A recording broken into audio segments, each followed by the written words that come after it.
The study session of the Aurora City Council for Monday, February 6, 2023 is called to order. Will the clerk please call the roll? Mayor Kaufman, Here. Councilmember Bergen, Here. Councilmember Coombs, Present. Mayor Pro Tem Gardner,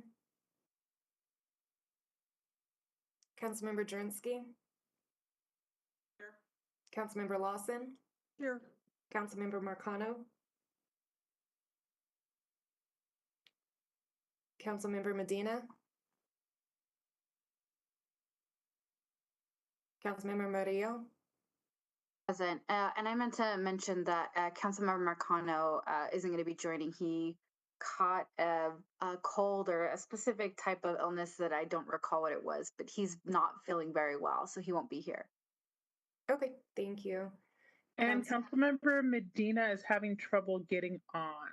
He needs a password again. Okay, I'll send it to him. Thank you. Councilmember Sundberg. Here. And Councilmember Zvonik. Here. Great. No mayor's update, any issue updates?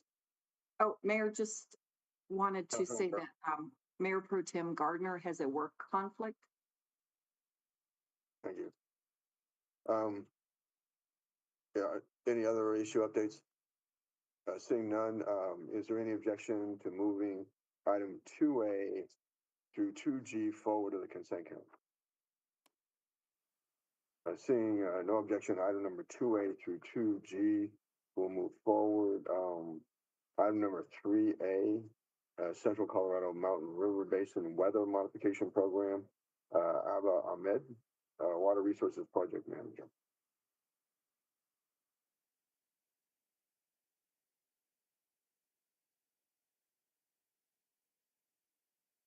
Thank you. Thank you, Mayor. Thank you, council members. Can you see my video, my PowerPoint? Yes. Okay.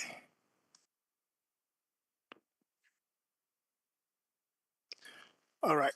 Thank you again, Mayor. Thank you all council members. My name is Abba Ahmed. I'm a Water Resource Project Manager, City of Aurora, here in the Rocky Ford, Arkansas Basin office. 2 years back, I came before you to request, approval for our contribution, Aurora's contribution to the Front Range water precipitation and cloud seeding project that we are embarking on as a partnership. It's been 2 years, and 2022-2023 session is around the corner, so this is the reason why I'm here today. As the name implies, it is cloud seeding weather modification, and it's one of the most common form of weather modification. The most common form of weather modification is cloud seeding. Cloud seeding is a technique that improves clouds' ability to produce precipitation by introducing tiny ice nuclei into certain types of sub-freezing clouds. And why are we doing this? We're doing this because of the 2 decades or 2 and some years decades of drought in the western United States. Aurora and many other partners have been embarking on processes like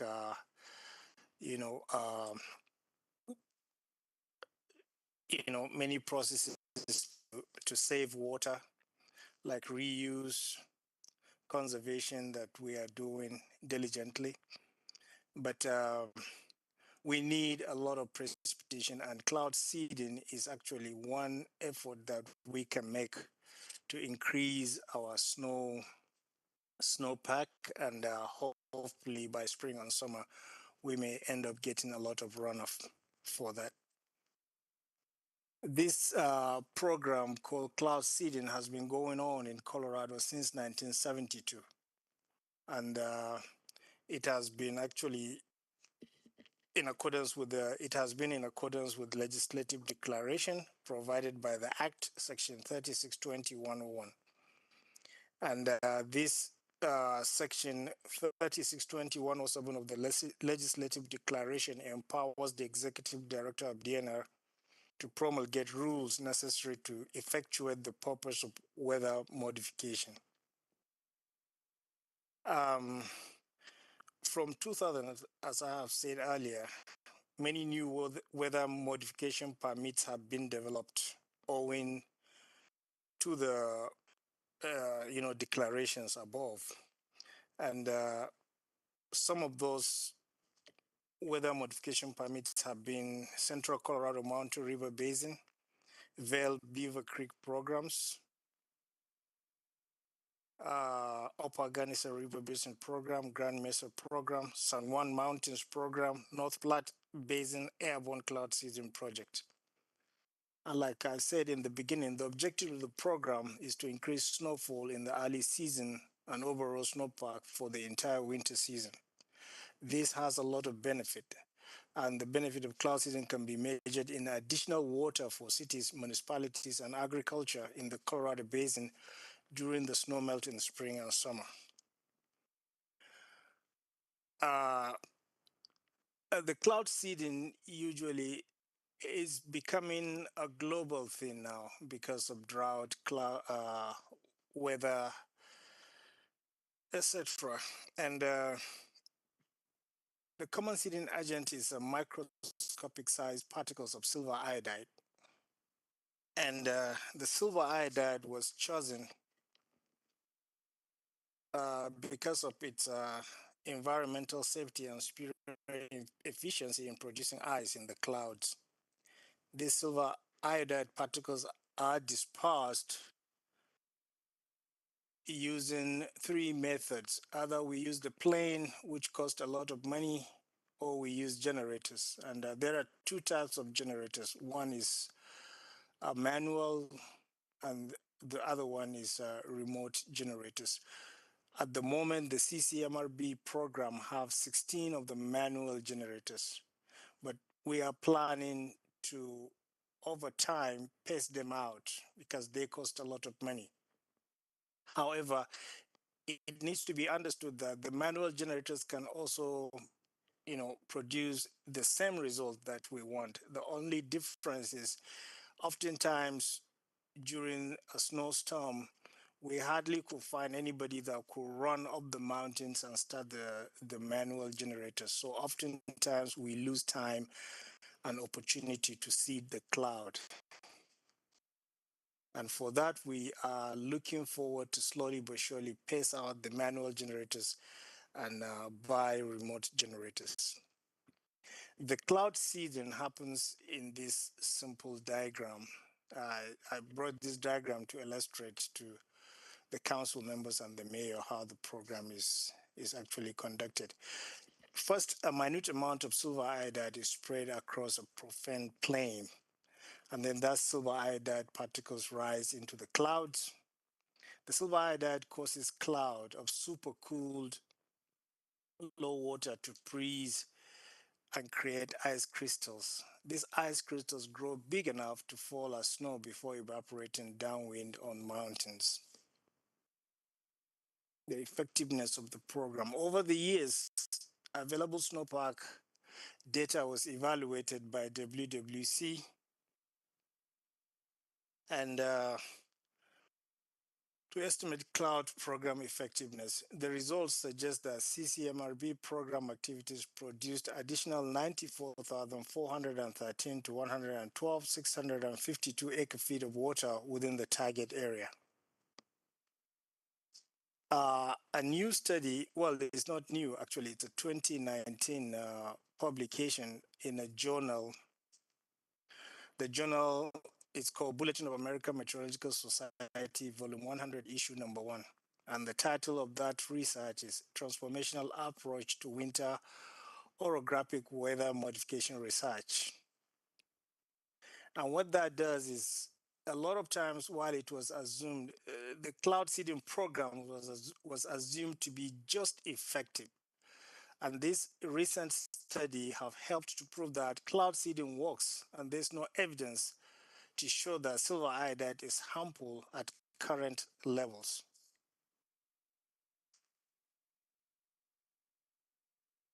The effectiveness of the program.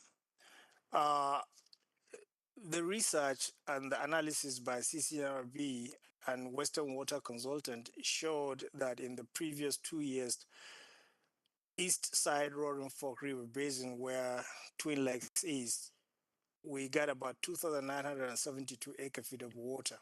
The Frying Fan River Basin above Rudai Dam, which is Busk Ivanhoe Reservoir, we got about 5,684 acre feet of water. Eagle River Basin above Edwards, we got about 25,576 acre feet in that program. The blue shaded areas in this map basically showed the areas of our interest for the CCMRB Front Range program. Then the next thing I want to talk about is the budget. Last 2 years, we came to you for approval of $9,600 for our participation in this program. Over the years, some members withdraw, members like Colorado Springs, Vail, but there are other members who are also trying to come in. And because of the withdrawal of some members, our budget declines a little bit. So, and the cost of materials have gone up as well. So for that, the contributions to individual members, not necessarily in the Front Range, but also members like the River District, Intra-West, Eagle River Water and Sanitation District, over Eagle Regional Water, have gone up a little bit. For the 2022-23 program, seeding program, the total anticipated funding sources is 450,000 from all sources and all partners, including us, which is including CWCB. The budget for the 22-23 seeding season is $370,000.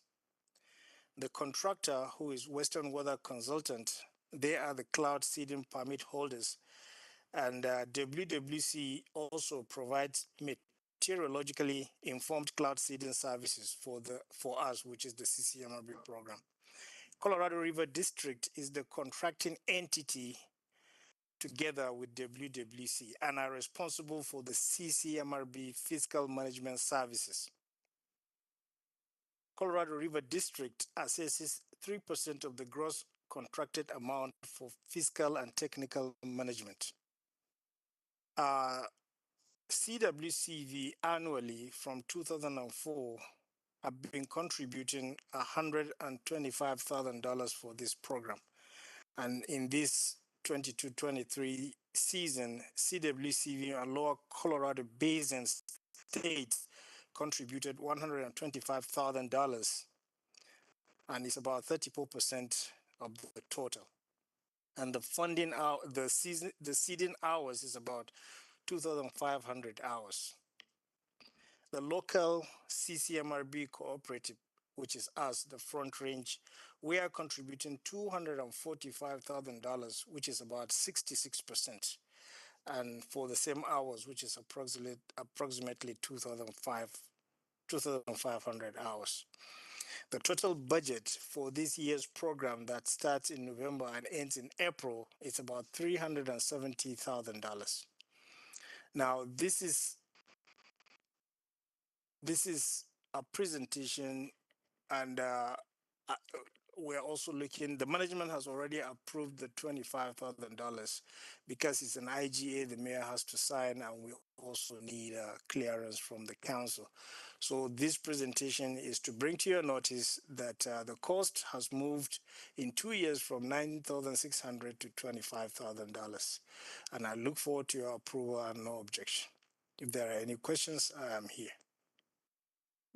Mayor? Mayor? Councilmember Bergen. Oh, thank you for the presentation. And obviously I'm on the Water Policy Committee, so this was already presented. And I believe I asked this question then, but what was the reason why Colorado Springs withdrew? I know you said Colorado Springs and Vail, and obviously that has increased our budget because of their withdrawal. Yes, thank you. That's a great question. Two things came out of that. One is the cost of materials because of the COVID, and the second is the withdrawal of some members. Basically, Colorado Springs from what I heard from the management, they have had some issue with their management recently, and for philosophical reasons, the top management thought, okay, they don't want to participate in this. But the management that have that kind of philosophical perception or ideological perception have gone. There are new management now, and I have no doubt about it. Colorado has been CSU have been participating in this program since '07. Denver, ourselves, and CSU have been participating since 2007. So I have no doubt about it that Colorado Springs will come back. And if they come back, oh, sorry, if they come back, then that hopefully would reduce some of our costs. Well, that depends on the market. It's not, a lot of times it's the market that determines the price of commodities. And we have a lot of plan for this program. One of the plans, like I said, is to utilize every opportunity that we get. For instance, we are trying to phase out the manual generators and bring in the remote generators. That's a lot of money, and we're trying to do it in paces, slowly but surely. So eventually, within the next couple of years, the price may not come down, even if we have like Pitkin County coming in and many others coming back, like CSU. The plan is to keep going so that we're up to the task, and then we can exploit whatever opportunities presented to us. Okay, thank you, Abba. You're Are there welcome, further ma'am. questions or comments? Mayor Sundberg, Councilmember Summer. thank you, Abba. Is it possible to estimate or approximate the acre feet benefit to Aurora specifically from this project? Well, it could, but then it means investing more money into that. And another thing that I want you to understand, council member, is this is a partnership. In most cases, when it comes to water, especially us here in the Arkansas Basin, dealing with Colorado and Arkansas River, partnership is so important. We don't want to be away from it. So yes, we can actually measure that to the best of our abilities, but to what extent will that raise questions on our partners?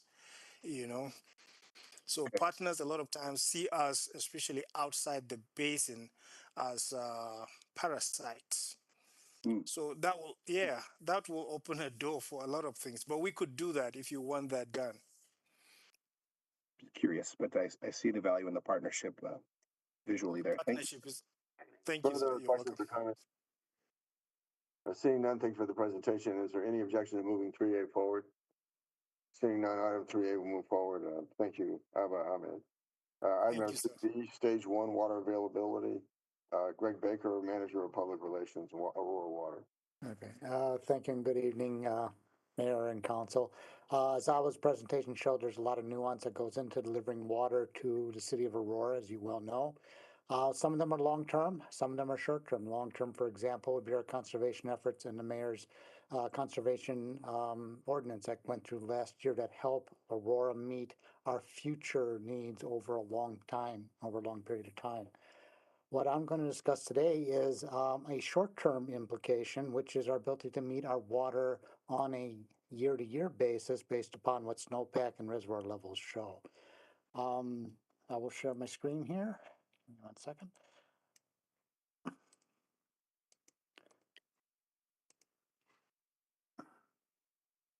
Okay. So Aurora Water monitors our water supply and demands on a regular basis. We have a drought action team, which is an interdisciplinary team with over 30 staff members that participate on a regular basis, looking at how much water do we have in our system, how much water do we anticipate having in our system based upon snowpack, rain, things like that. And also, what are our demands? What are our customers using for water? And we try to align those. We also consider the fact that council a number of years ago came up with a policy for Aurora Water to maintain, when practicable, 3 years of demands in our reservoirs. When we fall below that specific policy requirement, we then have to take steps to try to meet that. And we look for various steps that don't require our customers to give up anything. Leases, for example, you recently approved a lease with Pueblo Board of Waterworks. That helps keep our water supply up in a reasonable position. What we are seeing now is unfortunately very disconcerting, and we're going to talk a little bit about that. And these are recommendations from our drought action team. So this is a common slide that you see in your water supply update that comes out every month via email. This shows the last 5 years of water storage in our reservoirs. The red line at the very top is our maximum capacity, which is about 156,000 acre feet of water. We traditionally use about 55 to 60,000 acre feet of water. And so we've kind of filled that gap between what we accumulate from snowpack and also what's lost in distribution system as it moves down. So this chart represents where we are today, and we'll spend a lot of time on a couple charts here that'll help define what our concern is. But you can see where the big red circle is. That really is our concern, because that is where we were at the end of the year. It has continued to go down steadily over the past couple months. And if you look at how it's in relationship to other years, you'll see it's also continuing to decline. As of right now, our reservoirs are at 54% of capacity. And based upon current city demands, which are fairly predictable this time of year, because we're in winter averages, we're in winter norms, we will likely be at 48% of capacity in mid-April, which is when we expect our runoff to begin. So that's when our reservoirs will start filling again. 48% is a very disconcerting number to us. We'll talk a little bit about that. This chart is actually used quite often in many of our presentations. Marshall and I like to use this a lot to talk about our system historically. The black line at the top shows once again, our capacity, and you see how that varies over time based upon bringing reservoirs and storage online and offline for maintenance. The blue line shows where we've been traditionally with our capacity in those reservoirs, and you see how it varies over time. Of course, the big dip right in the just about in the middle, it's a 2002-2003 drought, and we talk about that a lot. That very bottom peak, which is March of 2003, Aurora's reservoirs were at 26% of capacity. That is about a 9 months supply at that time. Since then, we were able to fill our reservoirs a bit. You see how that was kind of a slow slog going up there until we got to about 2007, 2008, when we came back to a reasonably normal situation. And then the next dip is, of course, the dip right there is 2012, 2013. So we were very concerned in 2012. We stayed out of drought restrictions at that time, but when we didn't see a climb in snowpack in 2012, 2013 winter, and we saw the decline again, we asked council to take us into a stage 1 drought. We did go into a stage 1 drought for a while, and then we had, fortunately, a very good fall and spring, and we were able to catch up. It was almost somewhat miraculous that we got to this point by 2015. Since then, you can see where I'm at right here. We are starting to decline once again, and we're in precipitous decline now. And this is where we are today. We are looking at historic levels. We have noted a trend here in our levels over time. And we're not certain why that trend exists, except for the fact we are seeing some substantial drought in the west. We are now effectively in our 20th year of drought since this time period here. We've had some recovery times in Colorado, been fortunate, but the entire west is seeing a fairly precipitous decline in water availability. This is also a slide you see in your water supply updates, which shows our last 10 years of use, or since 2010. The yellow line here is, in essence, what we call a cautionary line. That is where we are going well below that 3 years of storage that council has asked us to keep. We're now below that 3-year supply, and we're now into about a 2-year supply. This orange line here would be our emergency situation. We're down to a year or less of water.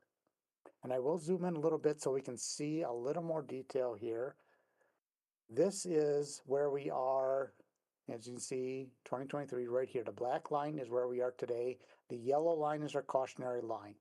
We are obviously below that at this point. Things to note is that we have three projections here. Green would be above average, historic above average snowpack. Blue would be our normal, whatever normal is this day and age in our snowpack. And then the red would be our well below historic snowpack.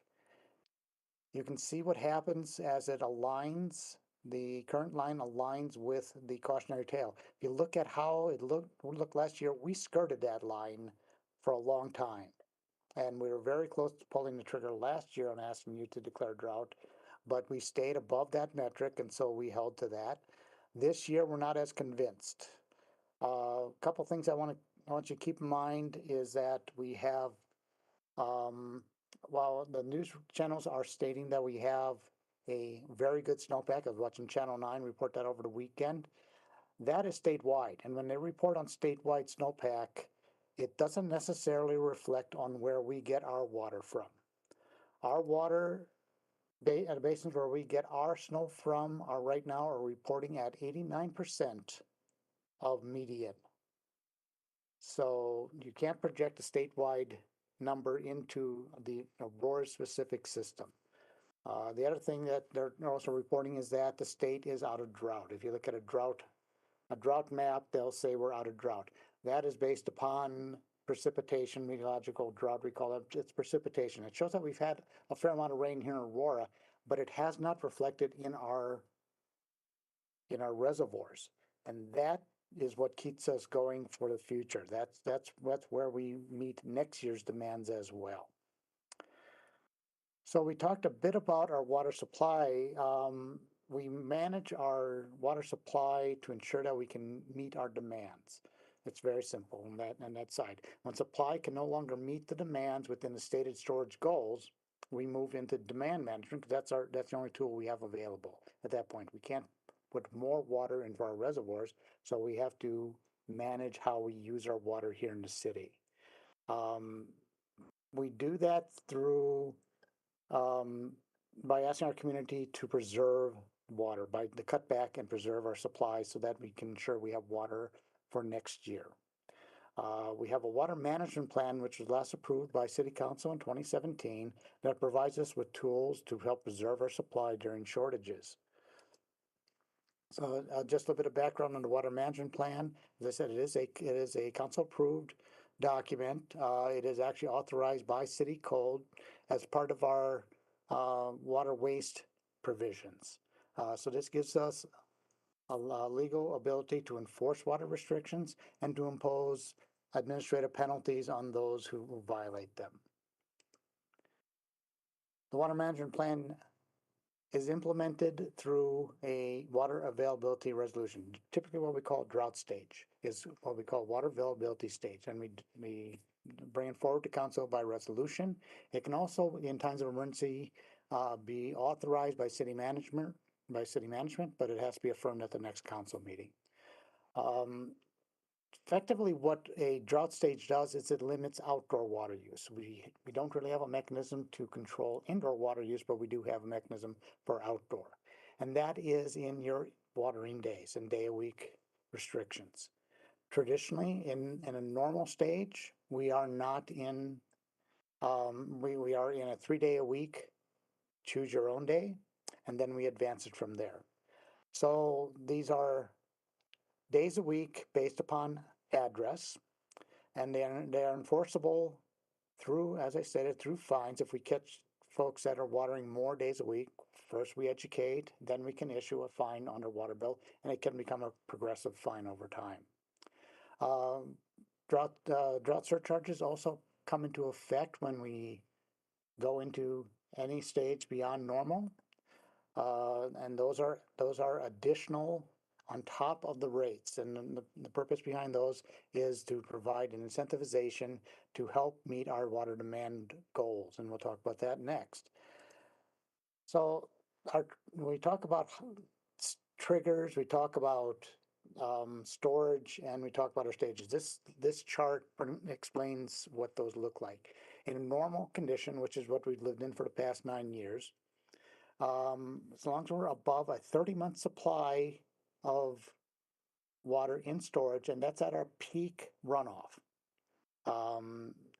we consider ourselves to be normal. We don't need a demand reduction. For stage 1, we're looking at 30 to 25 months of supply available in storage. And I'll tell you right now, we're probably on the lower end of that at this point. If we have a good snowpack, we may get close to 30.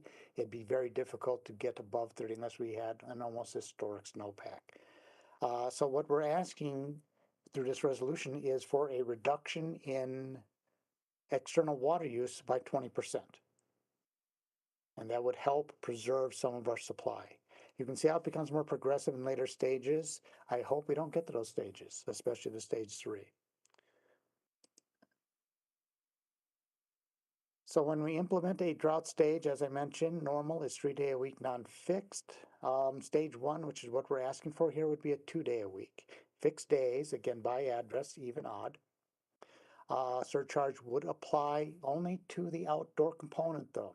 And Marshall Brown has a presentation later in the study session to change our surcharges. We did find one small challenge with them as surcharges were attached to the rate ordinance. When we were looking at how to implement this, we thought we would amend that to make it a little more equitable. But we're targeting a 20% reduction at this point. One question we get quite often is how do large properties, especially HOAs, sports fields, things like that, water 2 days a week, they have the option of joining the conservation variance program, which gives them an allowance. And they can now water outside those 3 days a week, but they cannot go below that allowance. If they do, they do have to go into 2-day-a-week restrictions.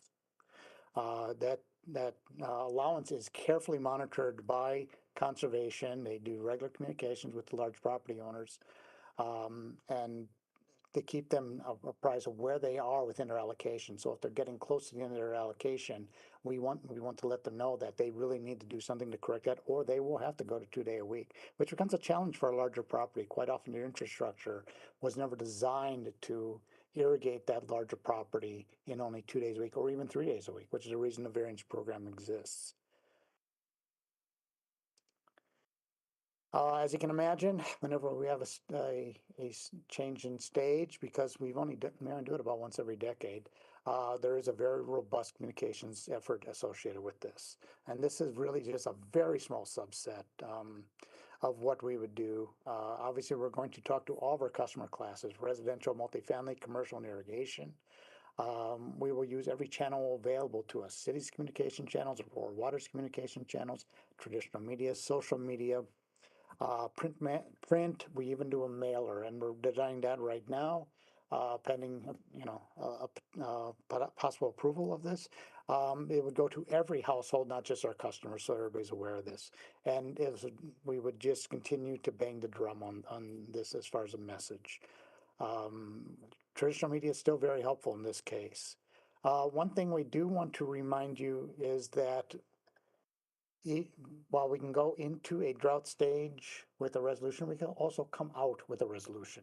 And so if we got to a point where we felt that our reservoirs met the council goals for storage, we would gladly come out of any sort of drought stage. We're not happy to be in it either.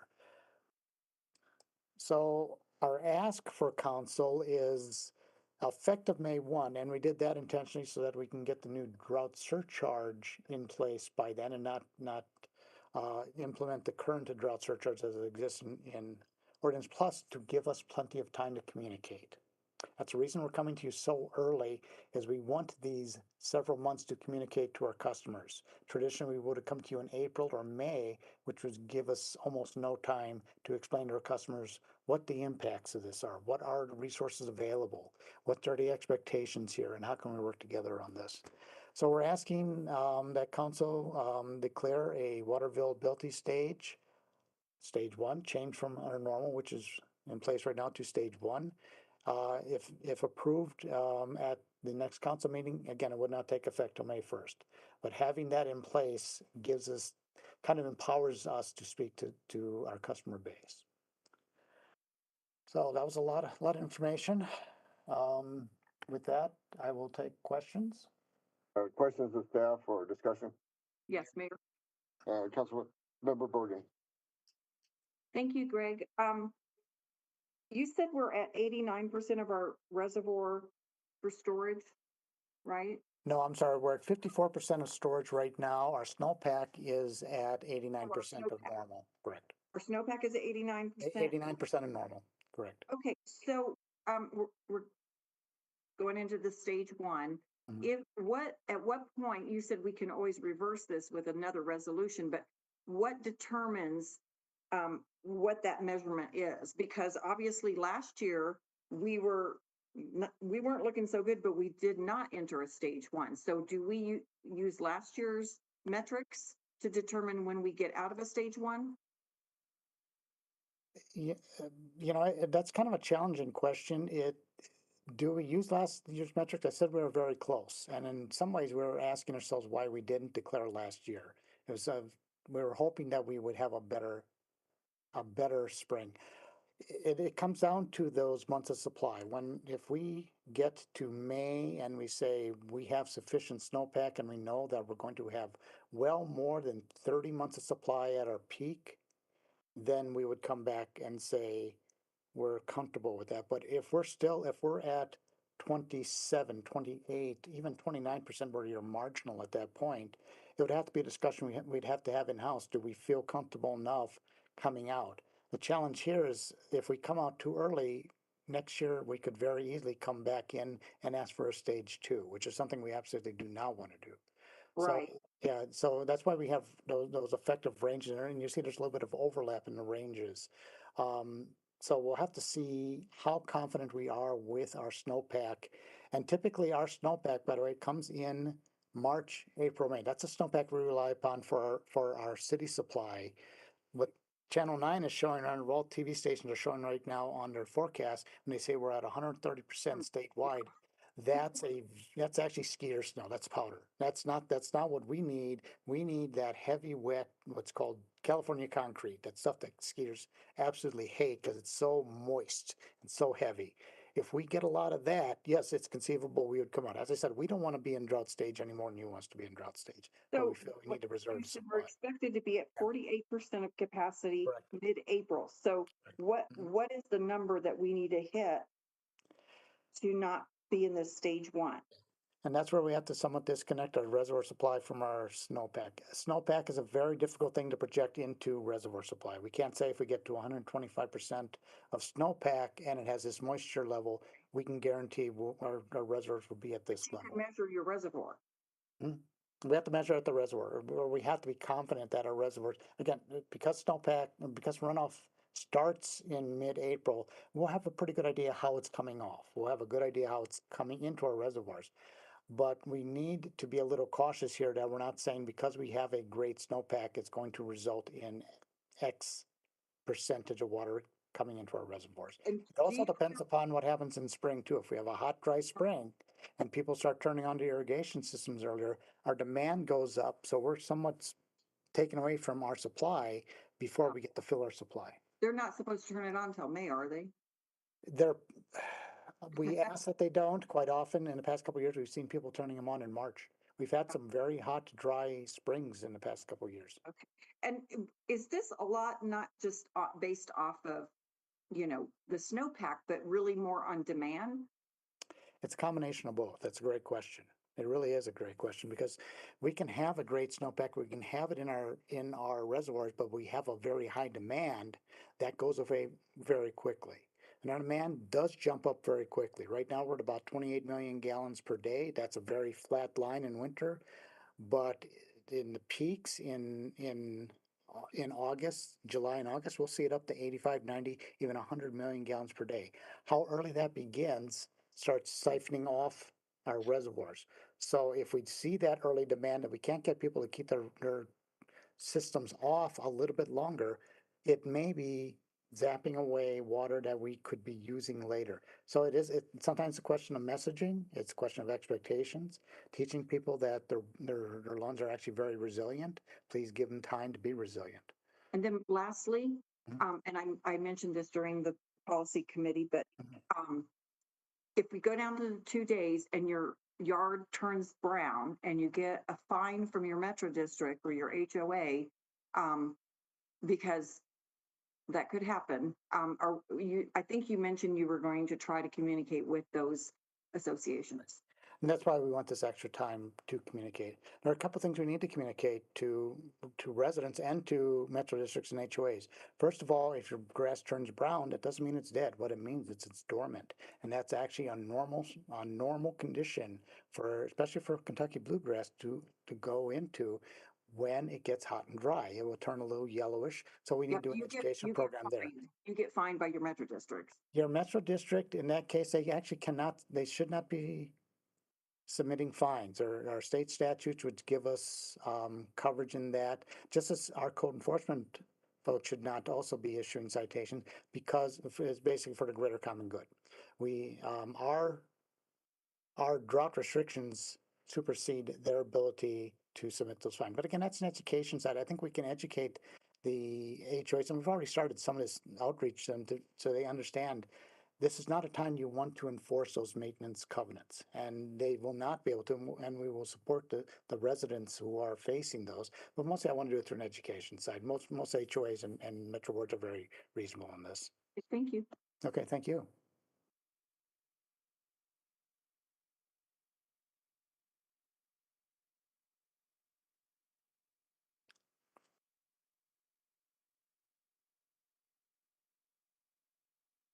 Mayor, you're muted.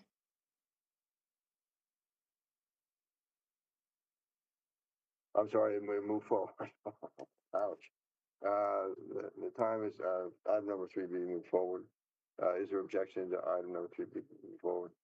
Seeing none, item number 3 being moved forward. The time is now 7:12. I would like to stand in recess until 7:20. Council is down recess.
Study session for the Aurora City Council for Monday, February 6th is back in session. Item number 3, E, Councilmember Zelenik. Thank you. So this first resolution on deals with motor vehicle theft and us encouraging the state legislature to take action. As y'all recall, toward the end of last summer, we took somewhat of an unprecedented move and put stricter penalties around motor vehicle theft into our municipal code, including minimum mandatories. Throughout that conversation, there was a lot of discussion around the fact that while we needed to take those steps as a response to what our residents were dealing with record high motor vehicle theft in our city, an unfortunate scenario that we're seeing across the state, but we believe we needed to take those steps because after years of misguided policies by the General Assembly that has lowered penalties for motor vehicle theft, Colorado was in a position of being the highest per capita in the country for motor vehicle theft. This year, it appears as though the General Assembly has heard loud and clear that this is a serious issue from law enforcement. It's not a partisan issue. There is a need to increase penalties. The legislature, in the legislature, a bill has been introduced that would make the value of the car agnostic in terms of the penalty that would be applied. It'd be a felony for all levels or all values of cars that are stolen. What we're encouraging in this resolution is that the General Assembly stick to that and increase the penalties, particularly for habitual offenders.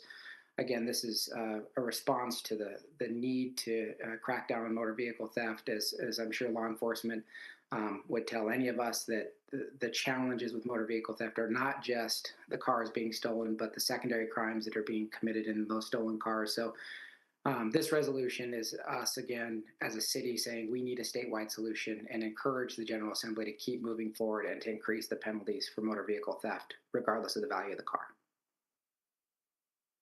Discussion? Mayor, Councilmember Coons.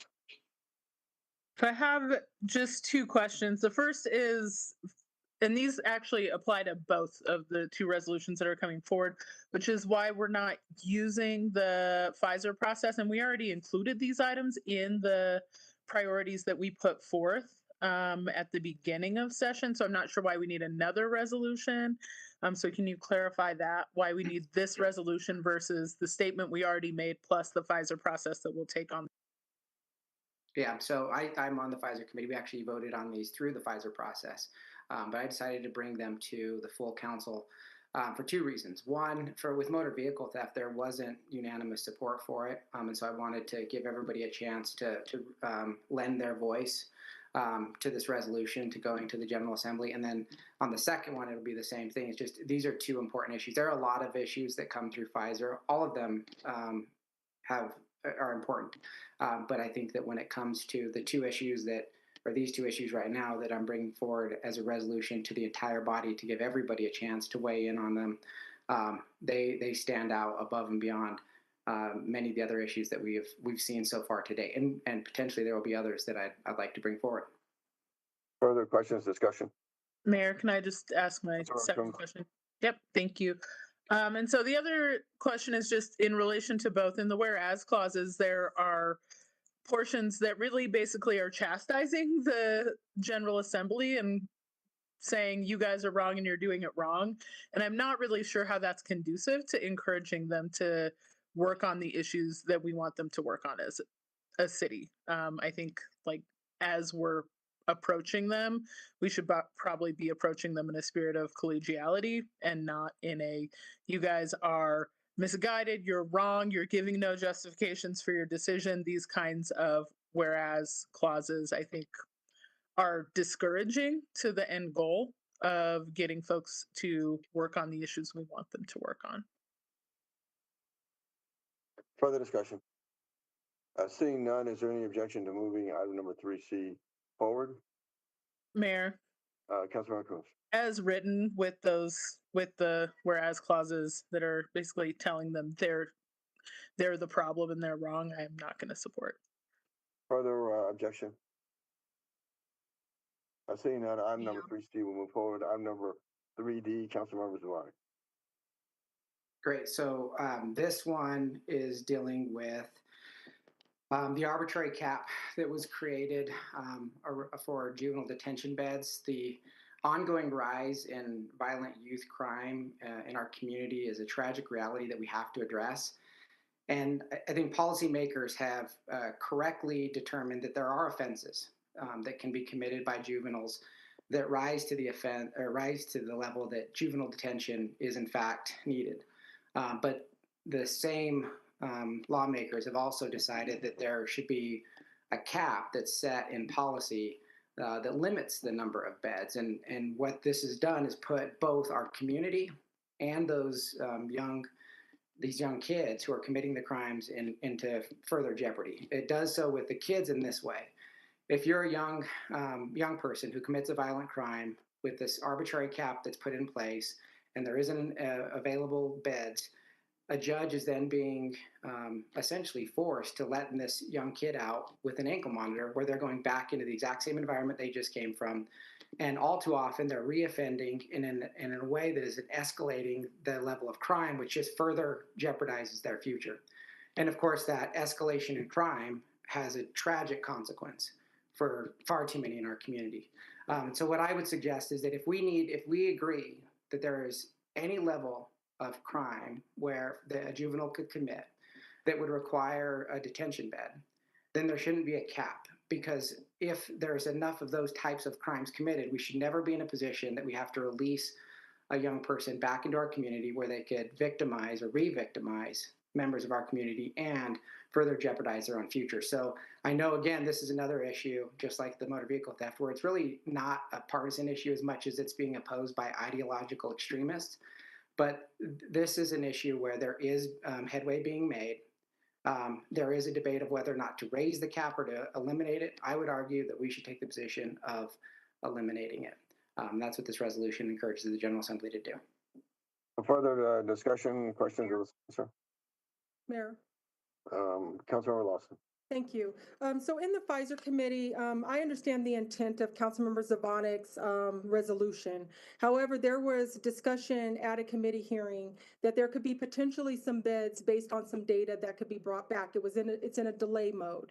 I understand what his intent is, and I understand the argument and what we need to do on that front.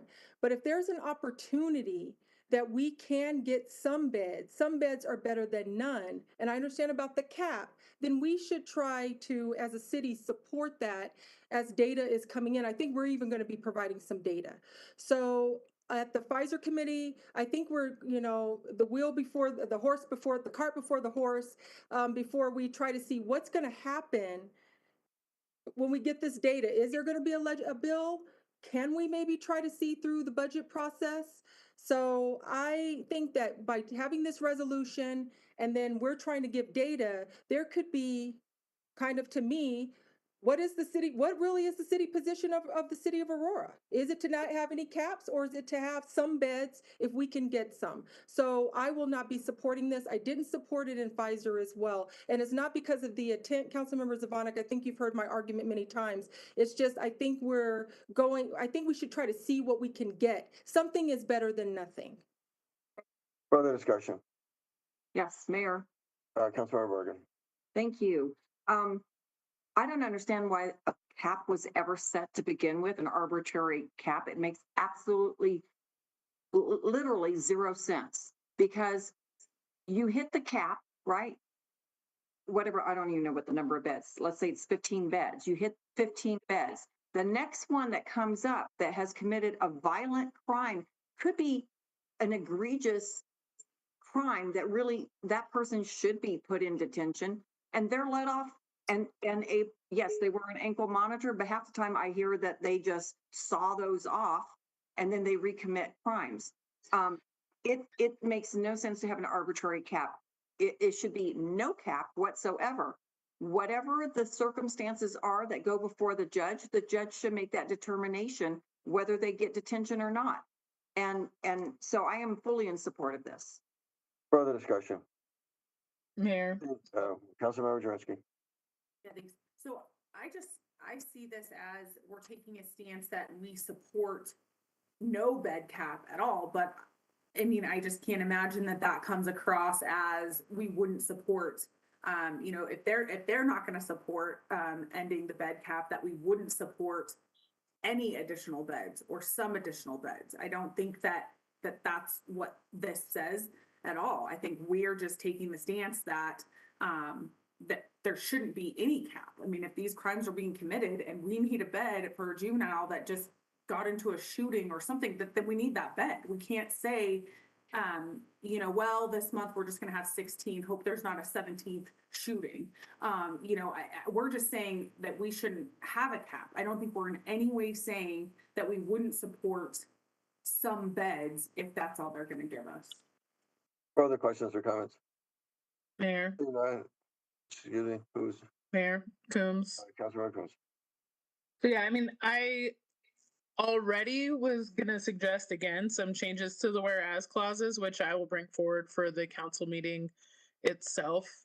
Because again, I think if our intent is to actually make the changes and not just tell people they're wrong and we're right, then we should probably approach them as such. And I don't think this does that.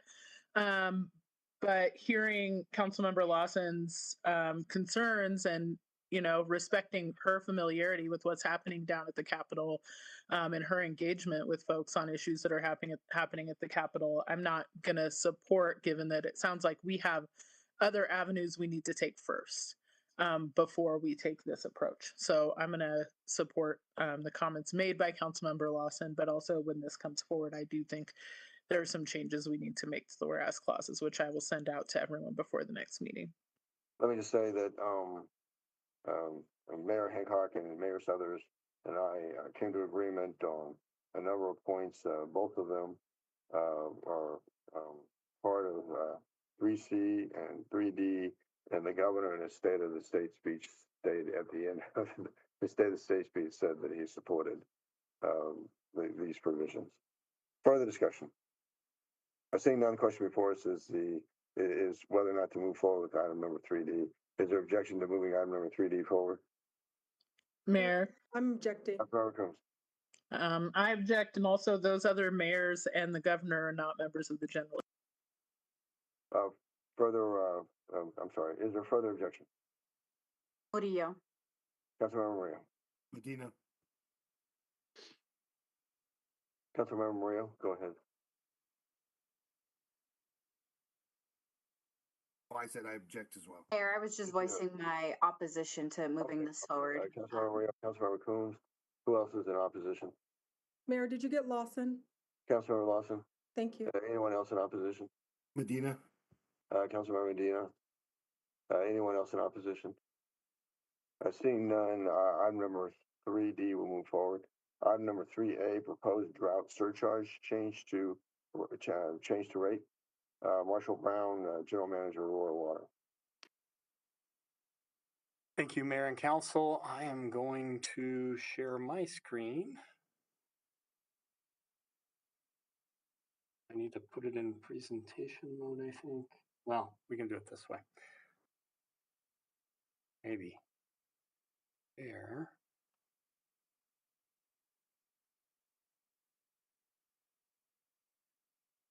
Okay, did that show up yet? Marshall. No. Need to share again. Share. Okay.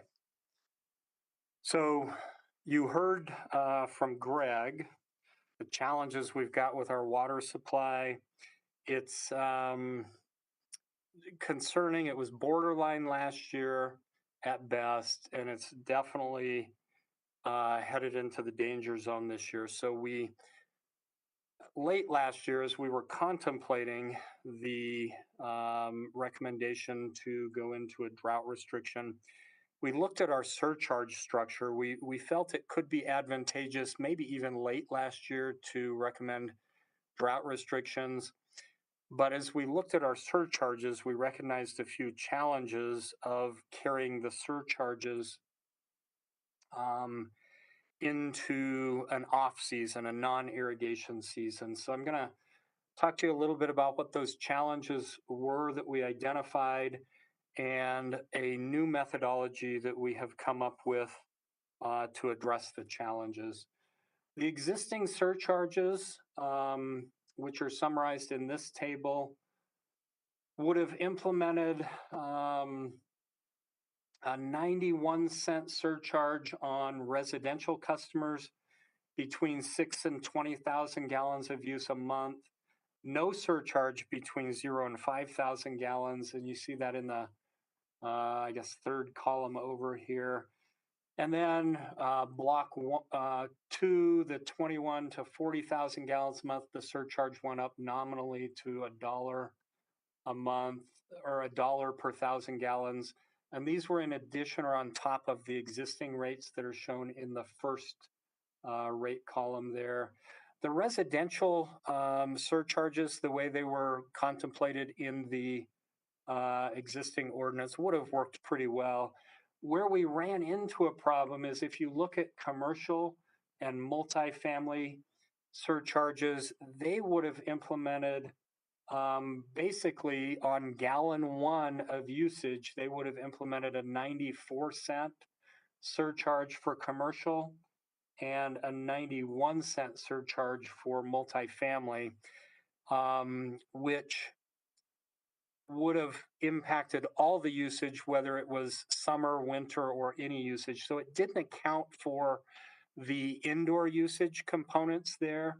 The single family residential, by not surcharging the first block, tiered block of 0 to 5,000, really didn't affect or surcharge indoor use, but the commercial and multifamily surcharges would have hit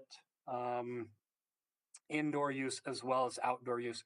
What we're really trying to accomplish with the surcharges is twofold. It's to encourage conservation or reduced use, especially in the outdoor spaces or the discretionary type uses that customers have, and to recover revenue if people choose not to reduce usage. We've got to actually go out in the market and lease water supplies to recover our reservoirs if we can't create the savings internally. So those were the problems that were identified. They could have been implemented in April 2023. They would have applied again to all uses throughout the year, with the exception of that 0 to 5,000 gallon tier 1. And they would have stacked on top of our tiered rate structure for all of our customers. So as we were looking at how to address that indoor mandatory or essential use component, we looked at how we charge sewer rates. And for sewer volumetric charges, we look at indoor use using a winter quarter average. So we essentially are already monitoring how much water is being used in December, January, February, March. It's kind of half of December and half of March and January and February. And we consider that to be indoor usage only, and that's how we charge sewer rates or determine how much sewer usage people have and back out the outdoor irrigation. So by flipping that equation around, we already know how much people are using outdoor by backing out that indoor use. And so we focused a new methodology for surcharges that we're proposing on that knowledge we already had. So this table represents the advantages and disadvantages of the existing surcharges and the new surcharges. If we back out all the indoor use, the volumetric surcharge does go up, but it applies to less of a volume. So it looks like it might be higher. In actuality, it's targeting the same revenue recovery. And so that's kind of a disadvantage of the proposed. We talked about the disadvantages of the existing. The advantages, though, are really boiling it down is we think this is a fair and equitable way to encourage all of our customers to reduce their discretionary water usage in the summer months primarily, which is what we're targeting primarily outdoor irrigation, and gives us the ability that if customers choose not to do that, we can recover revenue needed to replenish our water supplies going into the next year. So the proposed surcharges I mentioned do look a little bit higher. Oh, I will mention we also apply in this methodology, we thought it would be fair to apply a 10% multiplier on top of the winter quarter average. So we're actually giving all of our customers that 10% benefit.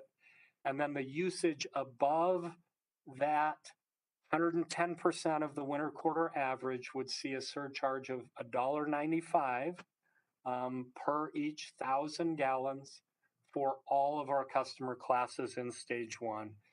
This table also shows what the surcharges would look like in stage 2 and 3. Stage 1 is targeting a 20% reduction for outdoor irrigation. Stage 2 is targeting a 50% reduction, and stage 3, hopefully we never get to a stage 2 or especially a stage 3, wants to eliminate all outdoor water use. That's like a critical emergency. We don't even want to talk about that scenario. But it's a fairly manageable surcharge in stage 1, but would provide the revenue we would need to recover our water supplies. The next slide gives some examples. In the single family residential space, average usage is about 88,000 gallons a year. After a 20% reduction, it would go down to about 82.6 thousand gallons a year. The existing bill for those customers, when they're using with no surcharges, that 88,000 would be about $690 per year. With the surcharge applied, if they do the 20% reduction, their bill looks essentially the same. It's actually a $3.66 a year impact. You see a high water use example shows roughly the same thing, very, very minimal impact. There's also no requirement that customers don't lower their water usage a little bit more, and they can actually lower their bill a little bit more. This just focuses on the 20% reduction.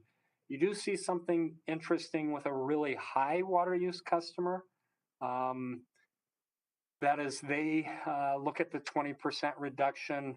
Again, it stays roughly the same. It actually, their bill would go down $4 a year, which is a lower percentage. But essentially, in all these scenarios or cases, staff did a fantastic job doing the calculations and representing that people's bills will stay roughly flat or the same if they can implement a 20% reduction, which is what we're targeting and what we're asking customers to do.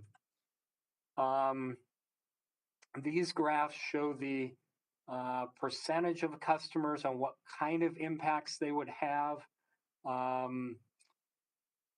And you see, again, very, very small impacts on customers as they reduce their water usage from a financial perspective.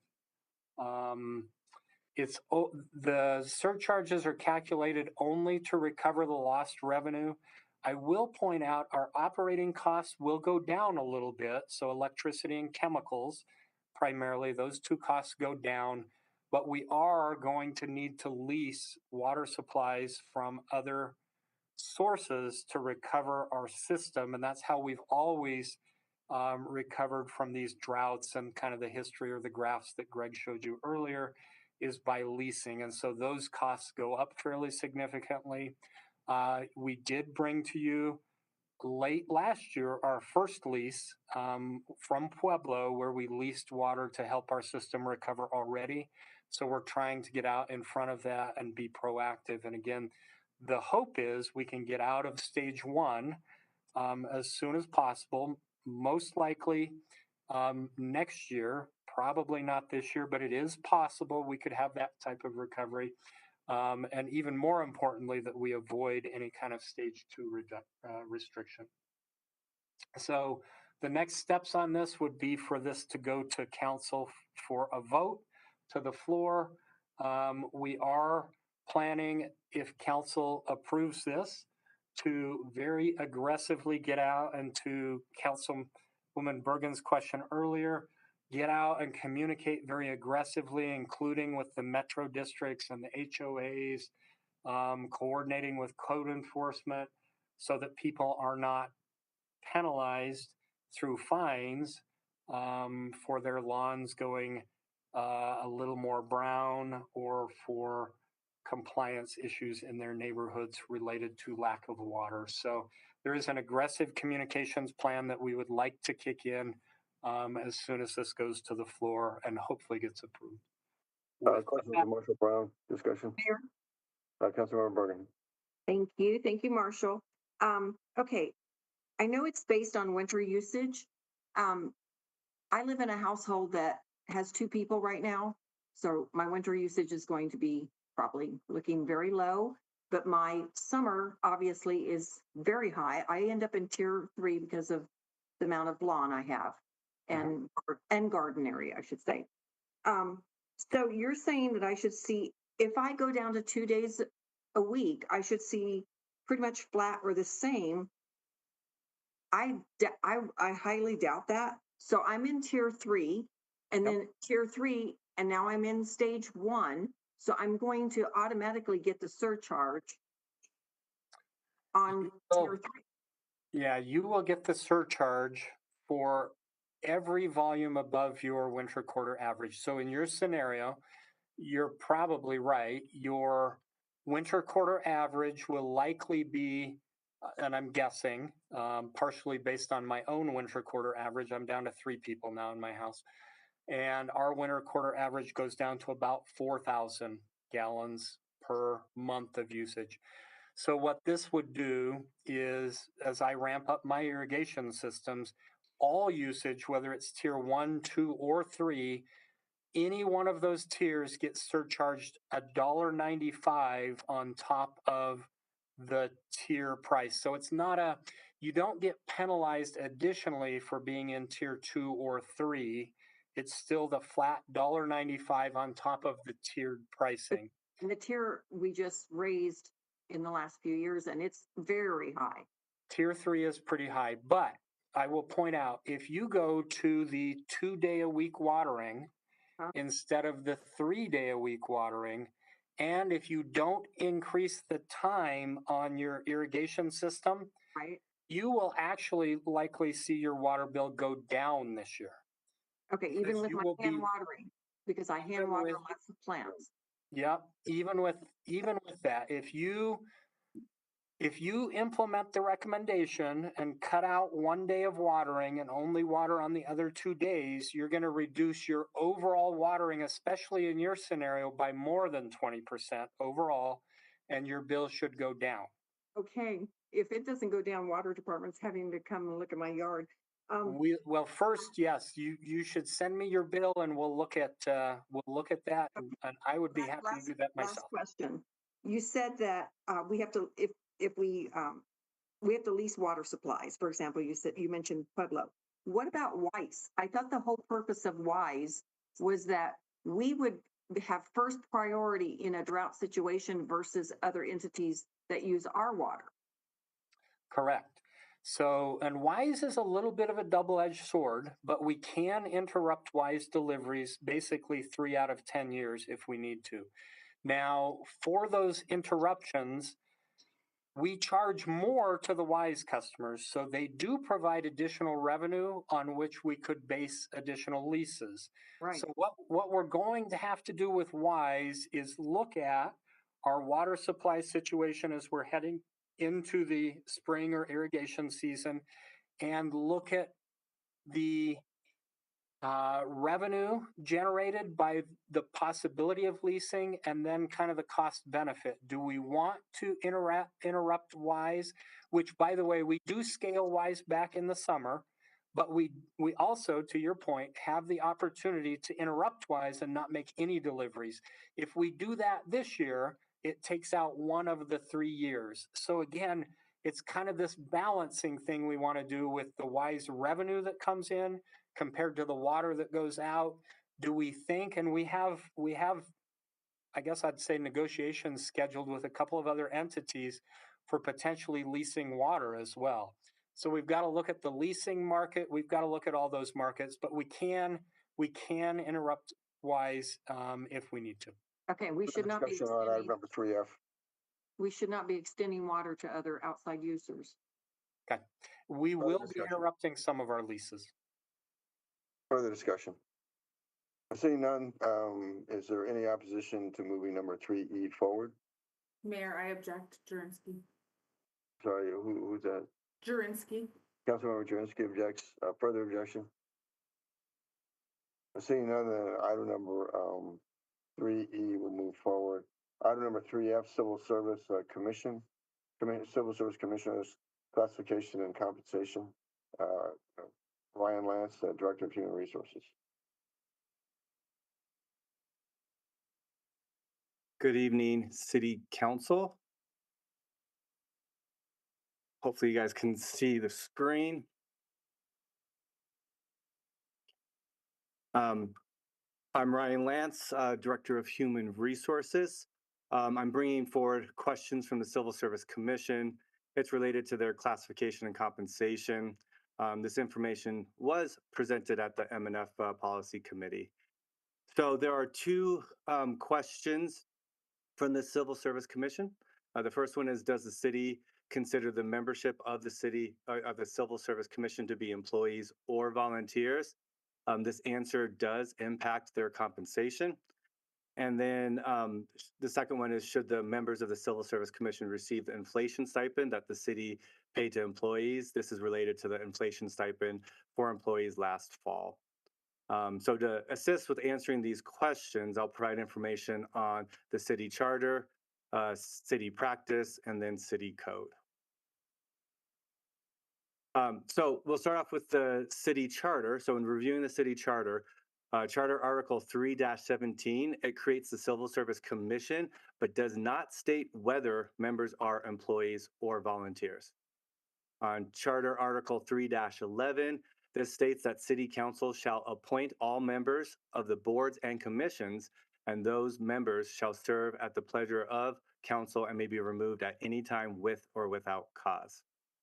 On Article 3-17-2, it states that the same specifics as 3-11 also apply to Civil Service Commission members. Charter Article 3-10 withholds the City Council the power to direct or request the appointment of any persons to or his removal from employment by the city manager. So with these three articles, if the Civil Service Commissions were employees, then City Council should not be able to appoint or to remove them. So related to our city practice, we as a city do recruit the Civil Service Commission members as volunteers. That process also includes, our city practice also includes just proactive, prospective members. They apply through the city clerk's office as volunteers, boards, and commission members. It's not actually through the Human Resource Department, which is on our side, we go ahead and hire employees. So if we're taking a look at the third aspect, which is city code. So the first bullet point, it describes the pay for Civil Service Commission at an hourly rate for their time, and it does set minimums and maximums for their daily hourly pay. It also states an amount to be paid daily for conducting hearings for disciplinary appeals. So the amounts of $10.56 per hour, as well as $150 per hearing, were set a few years ago. So I'll show you the current amounts on an upcoming slide. The Fair Labor Standard Act does require employees to be paid for all hours worked and a premium rate for overtime hours, which would be inconsistent with the city code described above. So specifically, the minimum and maximum hours, as well as the per day hearings amounts, are not strictly being paid by commissions for the actual hours worked. However, the FLSA does allow a public entity to be paid a volunteer's stipend. So what's in front of us right now for consideration is that the city charter, city practice, and city codes. The first question here, does the city consider the members of the Civil Service Commission to be employees or volunteers? If the council wishes to treat the Civil Service Commission members as employees, then this would require changes to the code and to practices as needed. And then should the members of the Civil Service Commission receive the inflation stipend that the city paid the employees? So that would require, well, in this case, Charter 317.2 empowers council to set the members' compensation. So based upon the information that we presented at the Management and Finance Policy Committee, they did ask for HR to follow up with 2 questions they asked us. What are other civil service commissions doing with commissioners' compensation, just for comparison's sake? And then what is the recommendation for the Civil Service Commission compensation that we would present? So we first started by pulling the last 3 years of compensation for the Civil Service Commissioners. So if we start at the bottom of the chart, in 2020, the hourly rate for commissioners was $12. $174 was the per hour, or sorry, per day per hearing. So the monthly average was $407.42. If we look at the top of the chart for 2022, and this is all the way January through October data, the hourly rate was $13.19 per hour. The per hearing day was 184, and that really equaled an average monthly pay of $371.16. So considering that information, and then directly answering the questions that came from the Management and Finance Policy Committee. So the first question, what other city civil service commissions are doing with commissioners' compensation? So with Colorado Springs and Fort Collins, they do have civil service commissions, but they don't operate as within the same scope that Aurora's commission does. And that's why both of those have no compensations. For Denver, they compensate their civil service commission a stipend of $100 per meeting, and Pueblo compensates a stipend of $250 per meeting. So the question about what the recommendation is for the Civil Service Commission compensation. So as looking in at the compensation over the past 3 years, the scope of work over the past few years, our recommendation would be to a monthly stipend of $375 per month, and then a per hearing amount of $184.46 per day of hearing. So if we adjust, and this would also include an annual adjustment that would be equivalent to either the consumer price index or the average paid pay change for full-time city employees, or whichever would be less. So that would be the increase that we would see on an annual basis for them. So considering the information with the 2 original questions, does the City Council consider the members of the Civil Service Commission to be employees or volunteers? And the second question, should the members of the Civil Service Commission receive the inflation stipend for that was paid to the city employees in fall of last year? So included in the study session packet is a draft of the ordinance that reflects the recommendation on the previous slide. And then Kim Skaggs from the City Attorney's Office and I are available if you have any questions. To discussion on the first question or questions. Mayor, I have a question, Sundberg. Councilmember Sundberg. Thank you, Ryan. How many days on average would you say annually are these hearings where a day would be compensated? The data that I did get from the Civil Service Commission was it was an average of about 3 hearings that were happening. I didn't know if they were one day or multiple days hearings, but over the past 3 years, I think 1 year was 2, another year was 4, the next year was 2, and they could have been multiple days. They sound pretty rare then. Yeah, over the last few years, it's only happened a few times. Okay, 2 hearings. Further questions or comments? Mayor? Councilmember Jurenski. No, Bergen. Councilmember Bergen. Thank you. I guess I'm surprised to see Denver and Pueblo pay being so much lower than ours. Now that we're in the consent decree and we are moving the hiring of basics away from civil service, wouldn't that reduce the workload?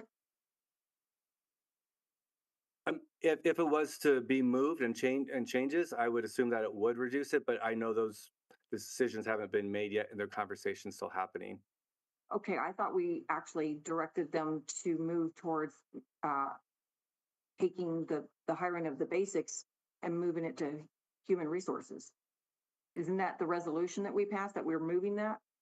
I believe the resolution was to engage in conversations with city management and civil service commission, and those conversations are actively happening. Okay, so if it does happen and we're paying at this rate, and yet they would be doing less work. So I guess I'm not, I mean, I certainly don't want them to be employees, but it just Right, yeah. presents some issues. Seems to be sure to bring this forward. Further discussion. Mayor Zvonek.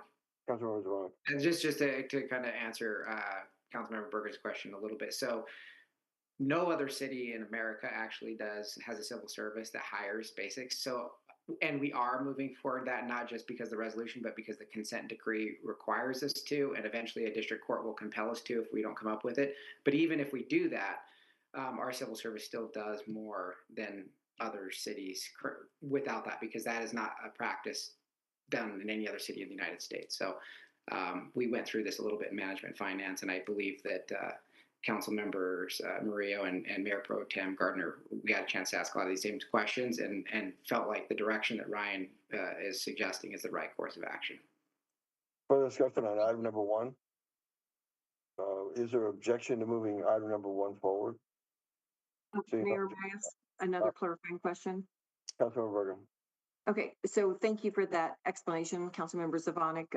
And I guess that makes sense that they're doing disciplinary hearings as well as the other hiring of laterals and so forth. So, but if and when we get to the point where the consent decree requires us to have the hiring under HR, then I don't know if this question is for Ryan, but then does this compensation change or does it stay at that point?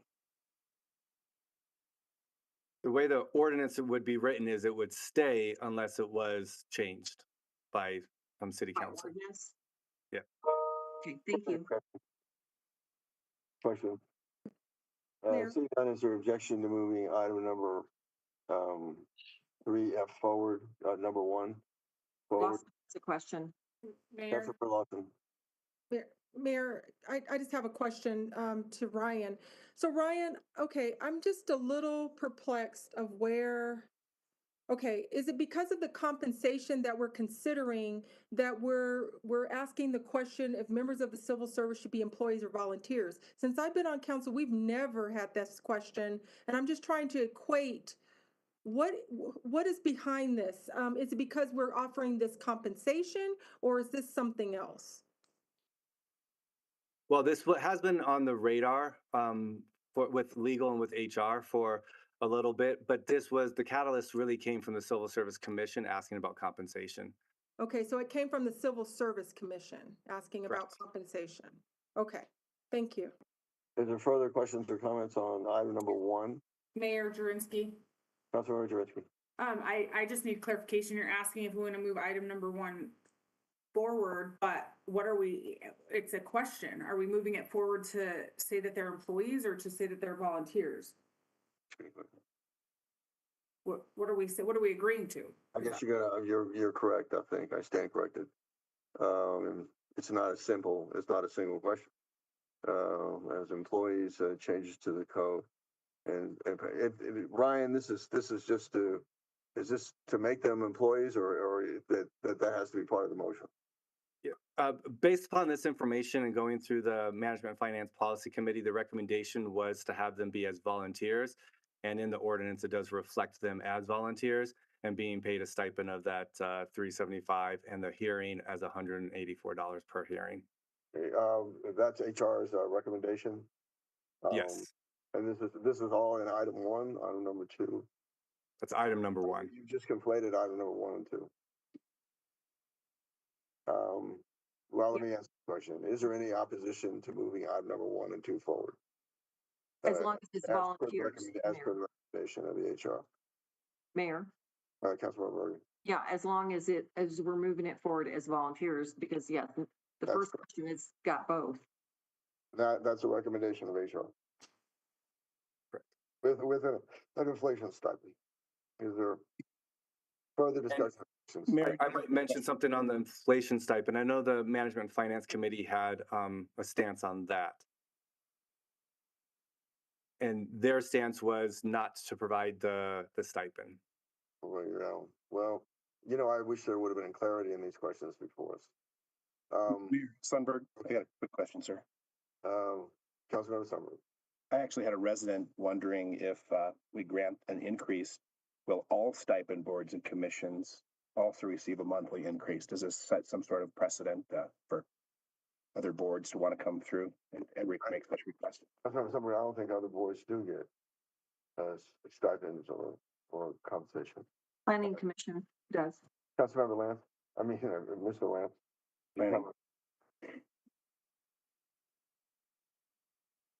Can you comment on that question? Yeah, I believe the Planning Commission is the only one that does receive a stipend. And as far as I understand, with gathering information, there were no other ones that do that. Okay. I tell you what, for clarity, why don't you, Mr. Lance, state what number one means? Yep. So number one in the question would be if the council sees the Civil Service Commission as volunteers as written by the draft ordinance, then that would be the question at hand to move forward. Questions or discussions on item number one? Is there objection to moving item number one forward? Seeing none, item number one will move forward. Please state what item number two does. Number two would be if the city council would like to pay the Civil Service Commission the stipend that was the same that was provided to the employees. Is there a discussion on item number two? Councilmember Bergen. Yeah, I think we should hold off on this because I think Councilmember Sundberg had a very good point that this would set a precedent. I'm not comfortable doing the inflation stipend at this point. Further discussion on item number two. Councilmember Zvonek. Just to give everybody for context of the conversation that was had in management finance, we had, and I can't remember, Councilmember Rio, so correct me if I'm wrong, that I don't remember if you were there or not, but I know that Mayor Pro Tem Gardner and I at that time suggested that we don't do it because the stipend was for employees.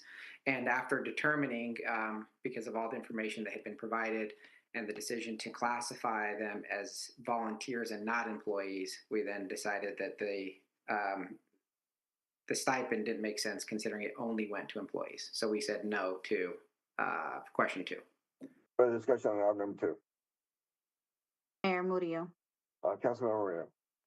Yeah, I felt a little indifferent. I was not opposed to giving folks who did work during that time a stipend, with the caveat being that if, it didn't interfere or set any precedent or anything that people thought would be super concerning. So I was kind of in the middle for those reasons. Further discussion. Mayor Jurenski. Councilmember Jurenski. I also will not be supporting the stipend for some of the same reasons that Councilmember Zvonek just pointed out. I mean, we're all, I think, unanimously agreeing that we're considering them volunteers. The stipend was for employees only, not for volunteers. And in the pay chart, you already see that even if we give them the $375 a month, that essentially beats is higher pay than Pueblo and even Denver for $100 a hearing if they're roughly having 3 hearings a month. I mean, they're still getting paid more than those two cities. So I am not in support of the stipend at all. Further discussion on item number two. Is there objection to moving item number two forward? Councilmember Jurenski.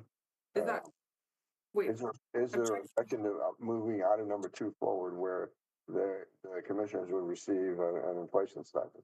Yes, I object to the stipend. Yes. Further objection. Medina.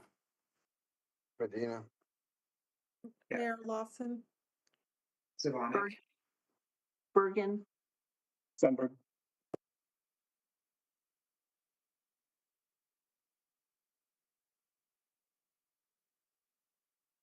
Okay, Lawson, Zelenik, Sunberg, Medina. Who am I missing?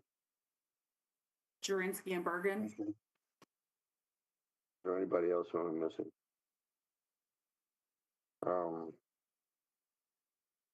So I have Lawson, Zelenik, Sunberg, Medina, and Jurinsky in opposition. And Bergen. Bergen. Okay, very well. 6 have arisen in opposition. Mayor supports the proposal, but this proposal will not move forward. Item number 2 will not move forward. Is there further, Mr. Mayor, Lance, further? Mayor, Dan Brotzman. So the meaning of that is that the commission will be treated as volunteers, but they won't receive a stipend. Okay. Is there any further discussion? Mayor, Councilor Combs. can I just clarify? That just means they won't receive an inflation stipend. They still will receive a stipend and hearing pay, right? They just won't receive specifically an inflation stipend in addition. That's my understanding. Okay. Correct. Mr. Lance?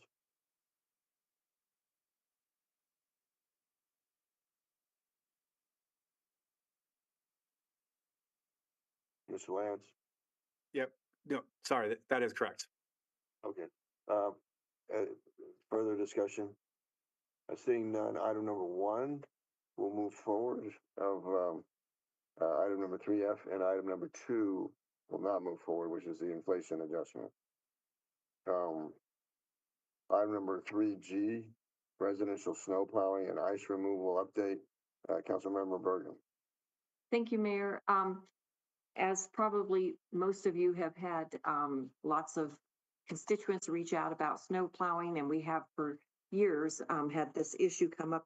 I asked that staff would come forward with some of the things that I've already had one-on-one with them in terms of presentations of allowing, for example, metro districts or HOAs to do some snow plowing. But then also I know it was discussed also in the transportation committee. So I just wanted the public to be able to understand our challenges in terms of snow plowing, but also some of the potential solutions that our staff might be able to offer. Thank you, Councilmember Bergen. Yes, okay. Lynn, can you go ahead and can you get Lynn Center permission to share, please? And we'll get this presentation up. So today we're here to give you an overview of the residential snow and ice removal update as Councilmember Bergen mentioned. And what we're going to do today, while we're getting this pulled up, I'll give you a little preview. We're going to do an overview of our 2022-2023 snow and ice control plan. And to Councilmember Bergen's inquiry and many of you on council as well, we're also going to give an overview of residential snow plowing strategies and also considerations associated with that. Thank you, Lynn. You're going to hear 3 different options around potential for residential snow plowing. We'll tell you about the option for special districts or HOAs. We've done a pilot program around that. We also will take a look at the city versus contracted snow removal. We've got updated numbers related to that. And finally, we're going to talk a little bit about the immediate response that we had to these weather conditions that were very unusual for January, with the combination of back-to-back snowstorms, as well as the extremely cold weather. And finally, we're going to talk about proposed next steps. Lynn and I are going to tag team this presentation, and so she's going to start with the snow and ice plan overview. Good evening, Mayor and Council. I'm Lynn Center. I'm the Deputy Director of Public Works in charge of operations, and I'm going to give you an over plan of our 2022-2023 snow and ice control plan. Our plan's goal is to make sure that we can maintain city's emergency services at all times during a snow event. To do that, we are staffed for our most common storms, and we have about 90 pieces of equipment that we can bring into use during the storm. Our plan includes arterial collectors, some residential through streets, and rural and outlying streets. And to help us fight the storms, we use a liquid anti-icer and a de-icer in tandem with the equipment to help us achieve our goal of keeping our main roads passable to the emergency vehicles. They also add an additional advantage in that it helps to keep the ice from bonding to the pavement, so that when we do come through and plow down to pavement on those main roads, we're at pavement and not a layer of ice. Our snow plan sets out 4 route priorities and 4 storm categories. Our route priorities are based primarily on the classification of the roadway. So our priority 1 roads, our highest priority roads, are they are depicted in red on our snow maps, and they are primarily our arterial roadway network. Our second priority roads are usually depicted as blue roads on our maps, and those are primarily our collector roads and roads that service schools and hospitals. Our third priority routes are green in color, and these are our neighborhood or residential connector streets. So these are streets that will go through a neighborhood, the main street through a neighborhood. They also connect to a collector or an arterial street. And then finally, the priority 4 streets are depicted as yellow, and those are our main east, west, north, south connectors in the east undeveloped part of the city. Our plan also establishes 4 storm categories based loosely on the amount of snowfall that's predicted or that we actually get. So category 1 snowstorms are less than 2 inches. Category 2 snowstorms are 2 to 6. Category 3 are 6 to 12. And category 4 is anything over 12 inches. I've also included here some data for you since 1994 on the number of storms we've had in each category, and then the average number of storms per season. And as you can see, most of our storms in any given season are less than 6 inches. So I actually have a correction to make on this slide. On the table on the right, I believe your handout says under green, it says collectors. That should actually be residential connectors. So I apologize for that error. But this table shows the lane miles that we have prioritized in our snow and ice control plan based on their priority. Our total is just over 1,500 lane miles. On the left is a typical route map. And as you can see, our arterial networks are red, and then the collectors, in this case, Kalispell Way, Kentucky Avenue, are blue, and also blue is right around that school. And I'm sorry, I don't know what school it is. Our green routes then would be those residential connectors, for example, Salida and Uravan, that they run through the neighborhood and they connect to our arterial street or a collector street. Our snow removal costs for all of the season in 2021-2022 was just over $2.3 million, which equated to about $5.85 per resident. So our snow and ice control plan is really designed to maintain access for emergency and public safety operations on our primary roadways. During any event, plows are first deployed to our red routes until the end of snowfall or until emergency access is sustained. When that state is reached, then plows can be deployed to other routes in priority order. Because most of our snows are less than 6 inches, we very often are able to plow both the priority 1 and the priority 2 routes, most storms. For category 4 snowstorms, however, our plan does include deployment of contracted plow services to assist us on those priority routes.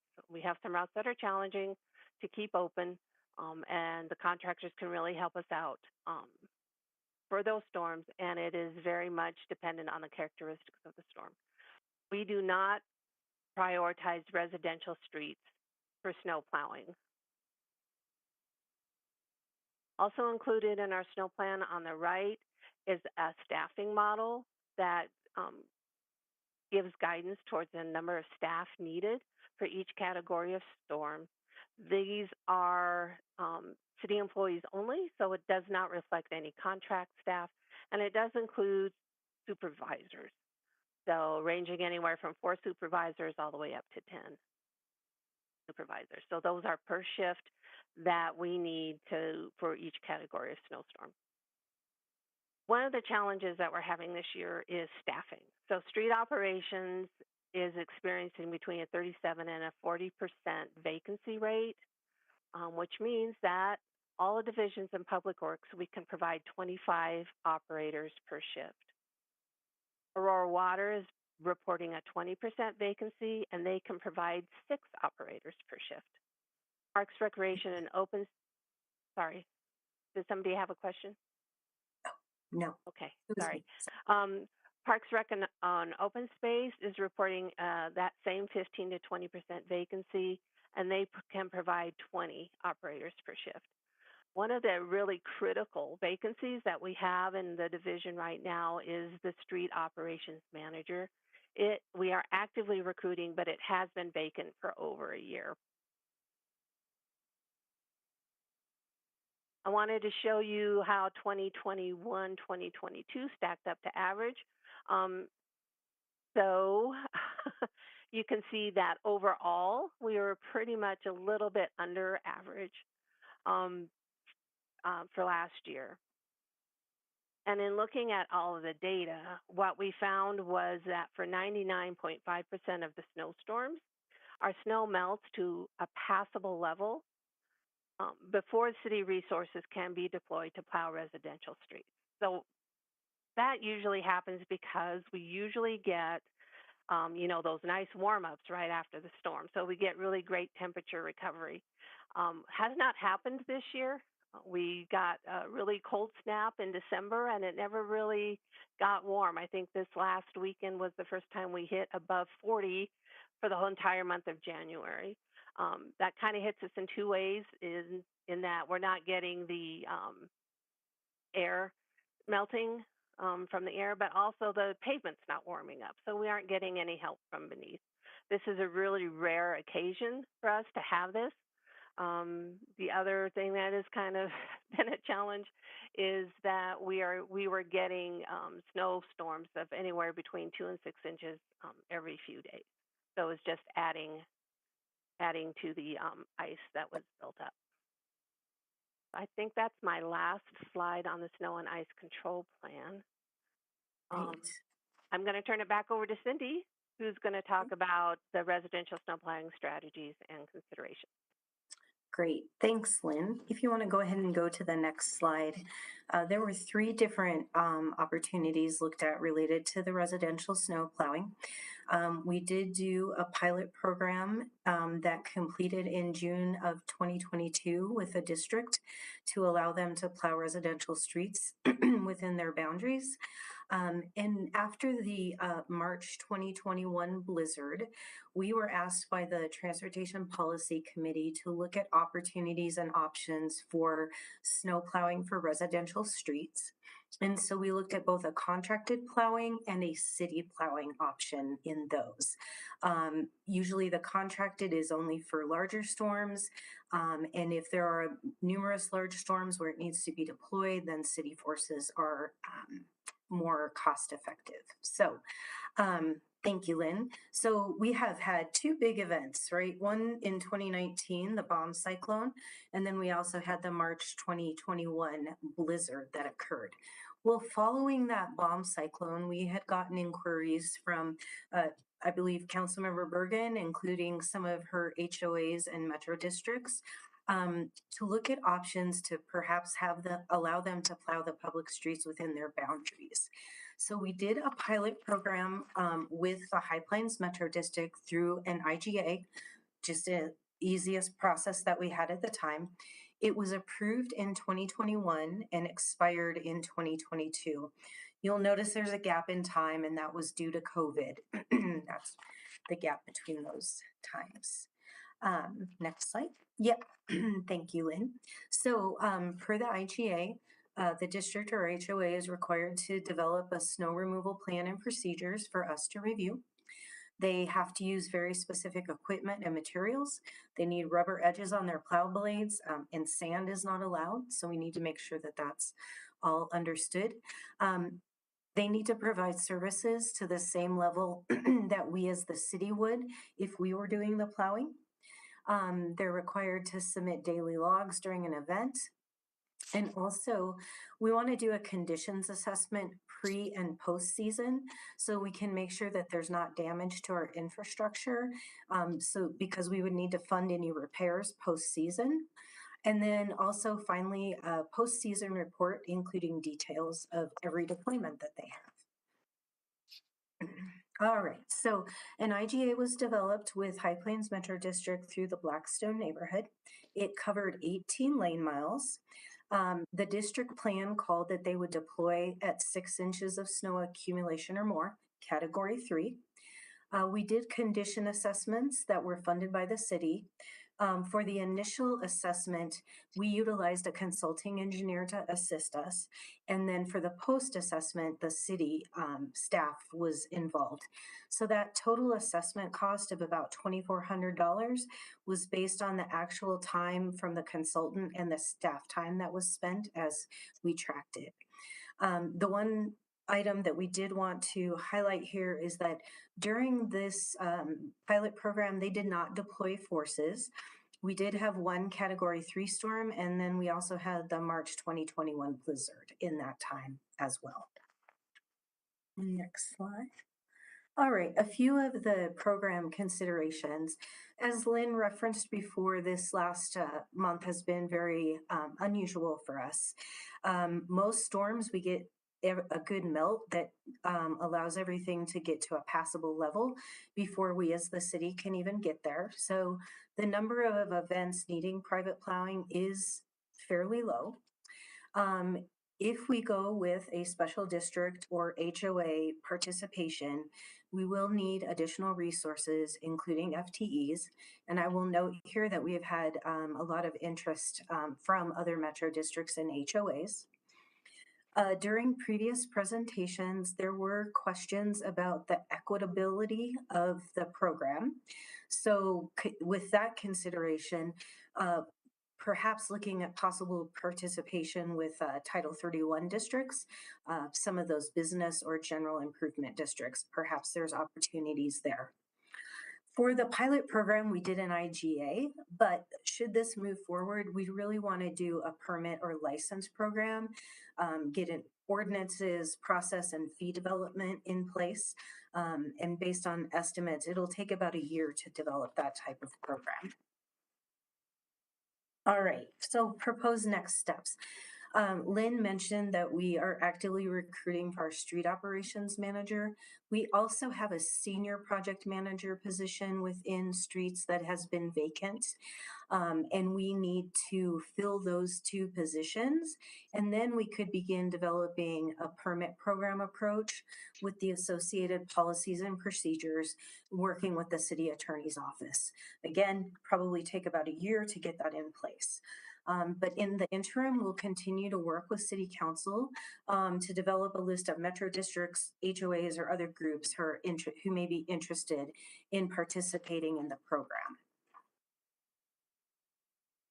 All right, so I just talked about the metro district options that with the pilot program and the IGA. Then we went and looked at, based on the policy committee request after the March 2021 blizzard, we went and looked at the cost for plowing residential streets. We based an option with city forces on the city and county of Denver's residential snow program. And then we also looked at contracted plowing. All right, so for the city and county of Denver, they do a single pass on the center line of the street so that they can allow passage of a standard passenger vehicle car. So important to note, they do not go to bare pavement. Typically, they deploy at 8 inches of accumulation or more, depending on weather, and they always attempt to begin within 12 hours of the snowfall ending. They have 72 pieces of equipment, which you can see the truck on the right with the plow. And you'll notice the black rubber edged blades on those to protect the infrastructure. And they use a hybrid model where they will reassign operations staff, but they also have a volunteer program where non-CDL licensed employees will operate these trucks and take care of the plowing. And many times it is actually their engineers and project managers. Okay. So we've updated costs, and if we were to implement a snow plowing program like this, our ongoing costs would be about $1.5 million, and our one-time costs at about 1.7. And that is to plow 862 lane miles of residential streets. One vehicle can plow 50 lane miles in a 12-hour shift, and that equates to about 18 operators and vehicles required to plow residential streets in that shift. So what we did next is we compared the cost from contractors that could provide that type of operation versus the city costs based on the number of deployments. So if you look on the left-hand side, we've looked at deployments between 1 and 3. Our in-house costs, including capital, which is annualized over 8 years, plus the operating costs for the total of the in-house costs ranging from $126,000 to $166,000, depending on the number of deployments. So we reached out to contractors. Those costs are about $300 an operator per hour with the vehicles and gas and everything. And those contracted costs range from $63,000 to over $190,000. And the key to note here is that if there are more than 2 deployments, it is more cost effective to do this in-house versus doing it per contract. I will also note that one of the things that we would really need to consider is getting those contractors on board and retained, potentially even with a retainer early, so that we have their commitment through the season should there be enough deployments. All right, some residential plowing considerations. One of the biggest ones for me, especially as director and also for safety of not only the residents, but our snowplow operators and also our emergency services. If residential streets are plowed ahead of time before the roadway network has been made passable, that could cause some real severe situations. When we plow for emergency services and we have a big snowstorm, we're generally taking one pass down those red routes and arterials and opening it up. We come back and it can take a few passes to get those roads open, and that's the through lanes. Then we come back and do the left turn pockets. So got a lot of cleanup to do during those situations. I'm concerned that if we have residential streets plow, that they may get onto the roadway network. If they become stuck or have accidents, then that causes further issues for emergency services getting through and the commitment for the time that they have. Also, just going down a narrow residential street with a snowplow and a blade, there could be high potential for private property damage. Also wanted to point out, I hope you can see the picture on the right shows a roadway in Centennial that got plowed about 2 days after the latest snow event that occurred between Christmas and New Year's. So this is about December 29th. They had come through and plowed after folks had shoveled the driveways. So in front of that car, that driveway is shoveled, and then the plows came through and blocked not only the driveway, but blocked in the car. It also, in order to make this effective and work best and to prevent this type of situation, it would result in needing to haul the snow off site. The other reason for wanting to haul that snow off site, which would require heavy equipment and crews, is because this situation also blocks the drainage. So we really need to give the melting snow a place to go. last two considerations, it's very challenging right now, as you've all heard many times, supply chain issues and the labor market. And then again, if the residential plowing is deployed more than 2 shifts, city forces are more cost effective than a contract. All right. So we've mentioned we had quite the unusual event here in January, back-to-back snowstorms, ice buildup, very cold, very, very cold weather. And this was a very different storm than we've seen in a long time, and we evaluate them all on a case-by-case basis. So with this particular events that we've had, we've maximized city resources with an all-hands-on-deck approach. We reassigned some folks from Public Works Facilities. Aurora Water provided a larger assist, as did Parks Rec and Open Space, to really take this all hands on deck approach to mitigate the ice and the snow situation. We even had Aurora Fire providing support on a volunteer basis. And we also increased our contractor support. And we are all very thankful that we have had warm temperatures, for the last couple days. It has certainly helped us out. So these additional crews though, and with Mother Nature giving us some warmer temperatures, it's really allowed us to optimize resources for plowing and snow removal. When we first kind of got into this shift mid January, what we were doing is we were sending supervisors out to the different areas that had gotten calls.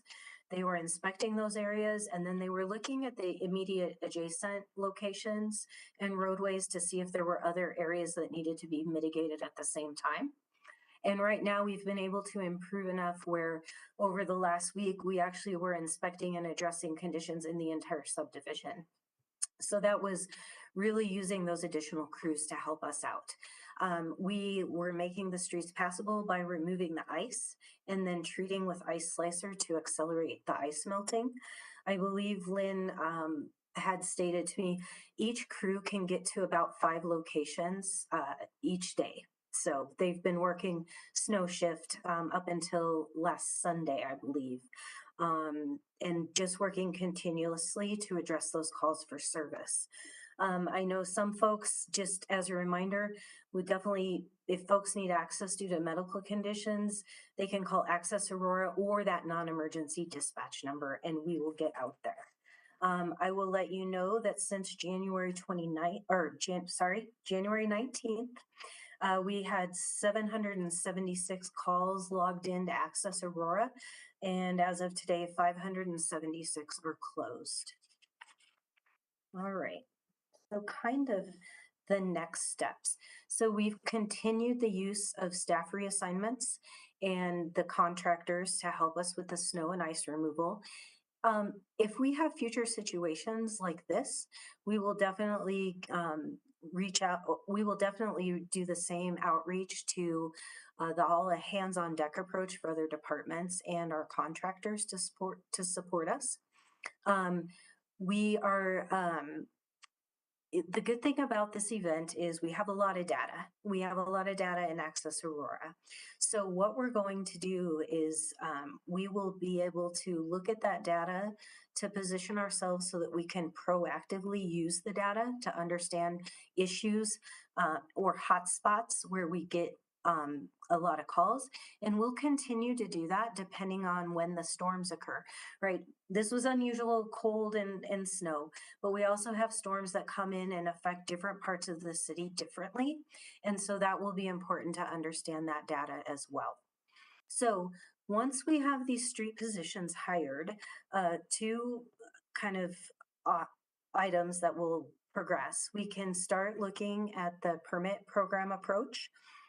As we did with the pilot program, and we'll work with the city attorney's office. The other big effort will be to review and update the overall snow plan, including looking at the options and strategies for residential snow removal based on what we've learned. And we will be able to use that, as I mentioned, the Access Aurora and that data to provide analysis of snow events that we can incorporate into future snow plans, whether that's for winter, very cold winter type months, spring storms, May storms, fall storms. So I believe that is the conclusion for feedback and discussion.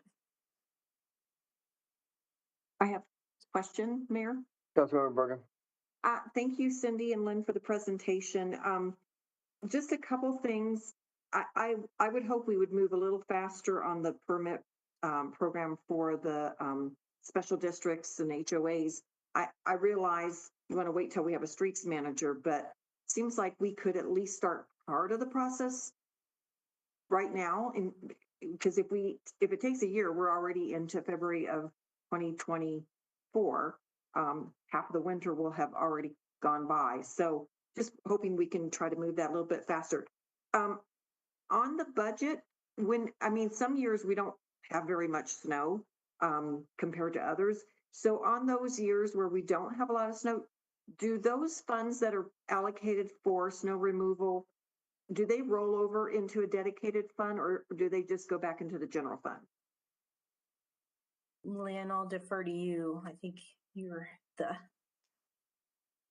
I'm far from the expert. I believe they go back to the general fund. I don't know if anybody from finance is on the call.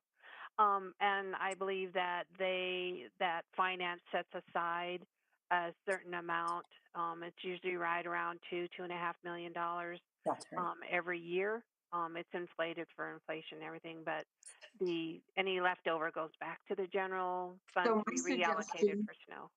My suggestion would be that we don't roll it back into the general fund, that we put those funds into, dedicated fund for this reason. And that way if we do need to contract outside, we would have a cushion for additional resources, but that's just one idea. And then just a question on the miles, because one of your slides said we had 233 miles of residential roads, but then on another slide it said 833 miles. And I know that I asked that because it was calculated into the cost of being that chart that showed, if we deployed 1 time, 2 times, or 3 times. But I was wondering if it was based on the 833 or the 233. The 233 are the residential streets that we have prioritized. So those are our green routes. That is the lane mileage of the green routes we have. The higher number, the 862 or whatever it is, that is all that's to do all of the residential streets. Oh, okay. But we already do collector roads in category. We do collectors, but we're talking residential streets. So we have those are green routes that I talked about earlier, are residential classification of streets. They're classified as residential streets. But in that chart with the 1, 2, 3 and city versus contracted, was that strictly residential or was it collector and residential? It was strictly residential. Yes. Okay. And it did include those green routes. So it was the 852 lane miles went into that chart. And then that in parts of Southeast Aurora, we're at 6,100 feet elevation, which makes a difference in snowfall. So sometimes North Aurora has 2-4 inches, and this area will have 6-8 inches. Yes. Yep. And that's all part of that updating the snow plan to take those differences into consideration through the data. Okay. That's the hot spots. Questions or comments? Thank you. Mayor Zaganic. What, you mentioned doing a single path down the middle of the street, but in a heavy snowstorm, doesn't that just compound the problems because you're piling it up in proximate of driveways that may have been shoveled? If we were to plow residential streets, it's a windrow, as shown in that picture, would block driveways. That is why in an ideal situation, which is expensive, you would really want to haul that snow off, not only to not block the driveways, but also for the drainage considerations. Okay. Councilmember Zvonic. Thanks, Mayor. So along the lines of what Councilmember Bergen suggested, I think having a neighborhood contingency fund would be a wise idea, because there are years when it wouldn't need to be, but in years like this year, it was clearly a need for a lot of our neighborhoods. So I think We have a council contingency fund. I think far before that's ever funded, a neighborhood contingency fund to ensure that our residents can get in and out of their neighborhood would be important. And I think the other point that Councilmember Bergen made that I'd like to echo is that I think we should move this process with an agreement with the HOAs along and make it as low barrier as possible, because the truth is there's a huge cost to residents when they can't get in and out, and the damage on cars. I have a neighbor that hit one of the new potholes out here, has to get realignment and a new tire. And then I've also seen a significant amount of new damage to the roads as a result of the just constant freeze and snow here. So I understand that this is not common, although I think it's fair to say that climate change has made the weather patterns much less predictable. So I don't think we should count on history to determine what the future is going to look like with weather. But I think that having our roads clear for our residents is another one of these issues that should be a top priority for us. And I would recommend the creation of a neighborhood contingency fund that uses rollover dollars, as well as council contingency funds if need be, and then allowing our HOAs and special districts to clear the roads to the extent they can. Further discussion. Mayor. Yeah, Cindy, I have a question for you. I know we're talking about residential plowing, but I know that I sent some council requests to Public Works regarding businesses that had ice. And I think that that's kind of an issue as people, if the businesses and people are trying to get in there, whether they're trying to drive or park next to the business or walk, what is the strategy for that? I know we're talking about that, but I think we have to look at some of that as well, in my opinion. If the adjacent roadways with the ice or the public right of way, we can definitely do ice cutting. We do that a lot on some of those north facing roads. The east-west arterials, I'm thinking of Hampton as a good example. We do have a situation on Hampton where we get a lot of ice in the outside eastbound lane. So if there's situations like that where businesses need that service on the adjacent public roads, they can definitely reach out to Access Aurora or call the Access Aurora number or do the app. Does that answer your question? Okay. Further questions, comments? Mayor. Councilmember Medina. Thanks, sir. Yes, and a couple things. Also, is there any looking into some of the sidewalks too on some of the major streets? Because I know when you guys plow, like I know Mississippi and Alameda on that south side, when you plow, it shoots all that snow and ice up on top of those sidewalks, and those sidewalks are not clear. I mean, I saw people walking on the streets because that's the only path that they have to go because the sidewalks are not cleared. And I don't know what are those block, they're not residential on some of those sectors. So who's in charge of cleaning those? So great question. Our operators are instructed to not put snow up on those sidewalks. I do know though, I was driving in the morning in mid-January, and I had a woman walking in the street along Alameda up to Chambers because the property owners had not shoveled the sidewalks. We still had snow actually blocking half of that right turn lane, but because the property owners had not shoveled the sidewalks, that was creating a huge issue for her.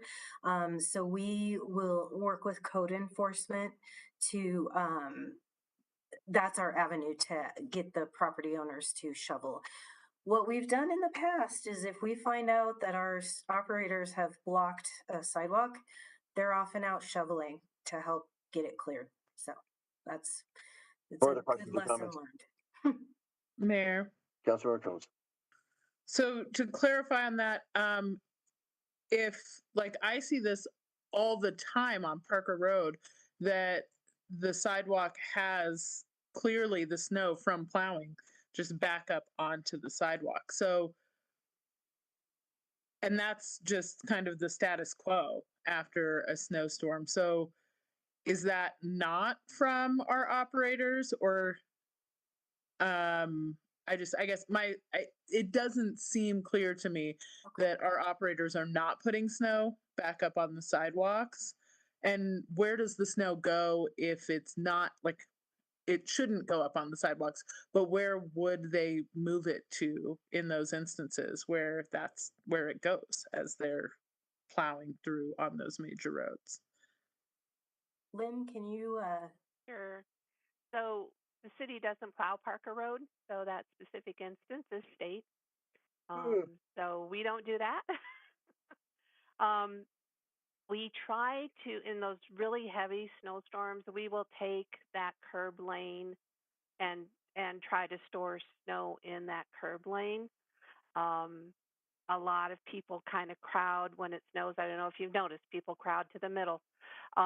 So we plow, it's called to the outside, which is to the curb lane. So we will use that curb lane. Part of our cleanup process is to go through on our, particularly on our arterial network, which is why it takes long, is we'll haul the snow away. We have um, at least two, possibly three. We were negotiating a third place where we can haul the snow and dump it and leave it until it melts. It's not, we don't intentionally clear, it's Park Road is a state road, so it's CDOT, it's as well as Savannah. Further questions or comments? Mayor. Councilmember Combs. So I think, as has been stated, we have the issue of things being relatively unpredictable in terms of what kinds of snow we're going to get. That being said, I wonder if we could have it that we start with using contract services for now, evaluate how things are looking in terms of how many snows we end up having to deploy residential plowing for, and then if it looks like we're going to routinely end up with 3 or more, that we look at then bringing it in-house. Because it looks like under 3, we're actually saving a good bit of money by using contractors instead of instead of bringing everything in-house.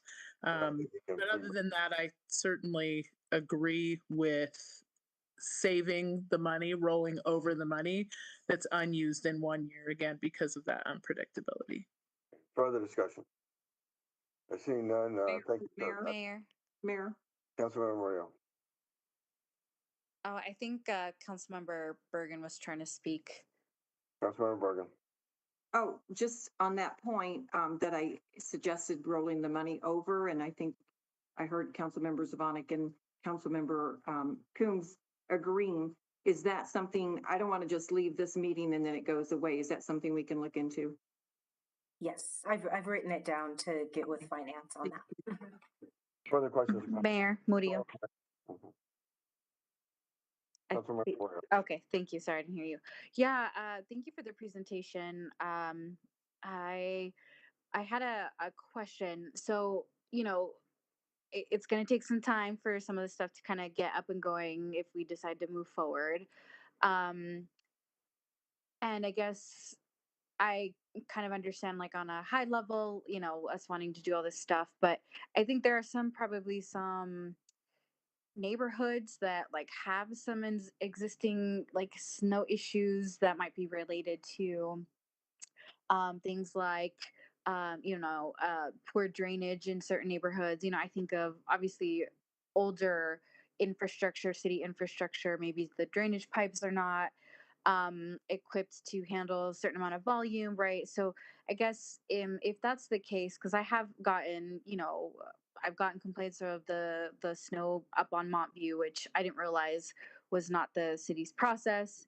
So that's something that's new information for me. But I've also gotten complaints around certain streets just not having great drainage, and in older parts of Aurora, the sidewalk abuts the street directly, right? As opposed to having a buffer that a lot of like new kind of developing concepts incorporate, right? So they not only get all this ice and snow on the really tiny sidewalk that's right next to the street, like if it doesn't drain well, then it's like a sheet of ice. What can we do, I guess, to address problem areas like that in the shorter term? Okay, in the very short term, if there are existing issues out there, which might be part of the 200 open requests that we still have, Access Aurora would be the easiest place for us to understand what the issue is. And then that way we send a supervisor out. And then, as I mentioned earlier, what we're doing now is rather than just looking at the problem location and immediately adjacent area, we can take a much broader look with the concern, but then the surrounding area overall. I know Northwest Aurora is a little bit different from the neighborhood perspective, but we can definitely take a broader look at that. Moving forward, and I don't know if we have the data, I will have to check into this, but you know, we get complaints and requests in Access Aurora. I'm just sort of talking out loud right now, but maybe it's going back to look at past complaints and requests for different snow events. And I'm not talking just the most recent one, but maybe some of the fall and spring ones that we have to see where those hot spots are. We can look at that data in our system right now. So maybe it's going back a few snowstorms to see if that data is available. Otherwise, that will be part of that update to the snow plan where we really track the data more closely so that we can understand where those hot spots are and kind of incorporate that into the overall snow plan that we update. Okay, thank you. Further questions or comments? Seeing none, thank you so much for the briefing. Thank you. Item number 3H, legislative update. Elizabeth Rogers, Intergovernmental Relations Manager. Thank you, Mayor and Council. So included in the backup are details of the bills that the FISR committee has taken positions on at the January 27th meeting. So these positions taken include a support if asked on Senate Bill 23-052, Municipal Priority Lien Surviving Treasurer's Deed, and an opposed if asked position on House Bill 23-1061, Alcohol Beverage Retail Establishment Permit. Are there any questions on the bills or positions taken by the committee? Questions? Seeing none, thank you very much. Thank you. Seeing no other further business before the Aurora City Council study session, this meeting is adjourned. Thank you, everybody. Good night.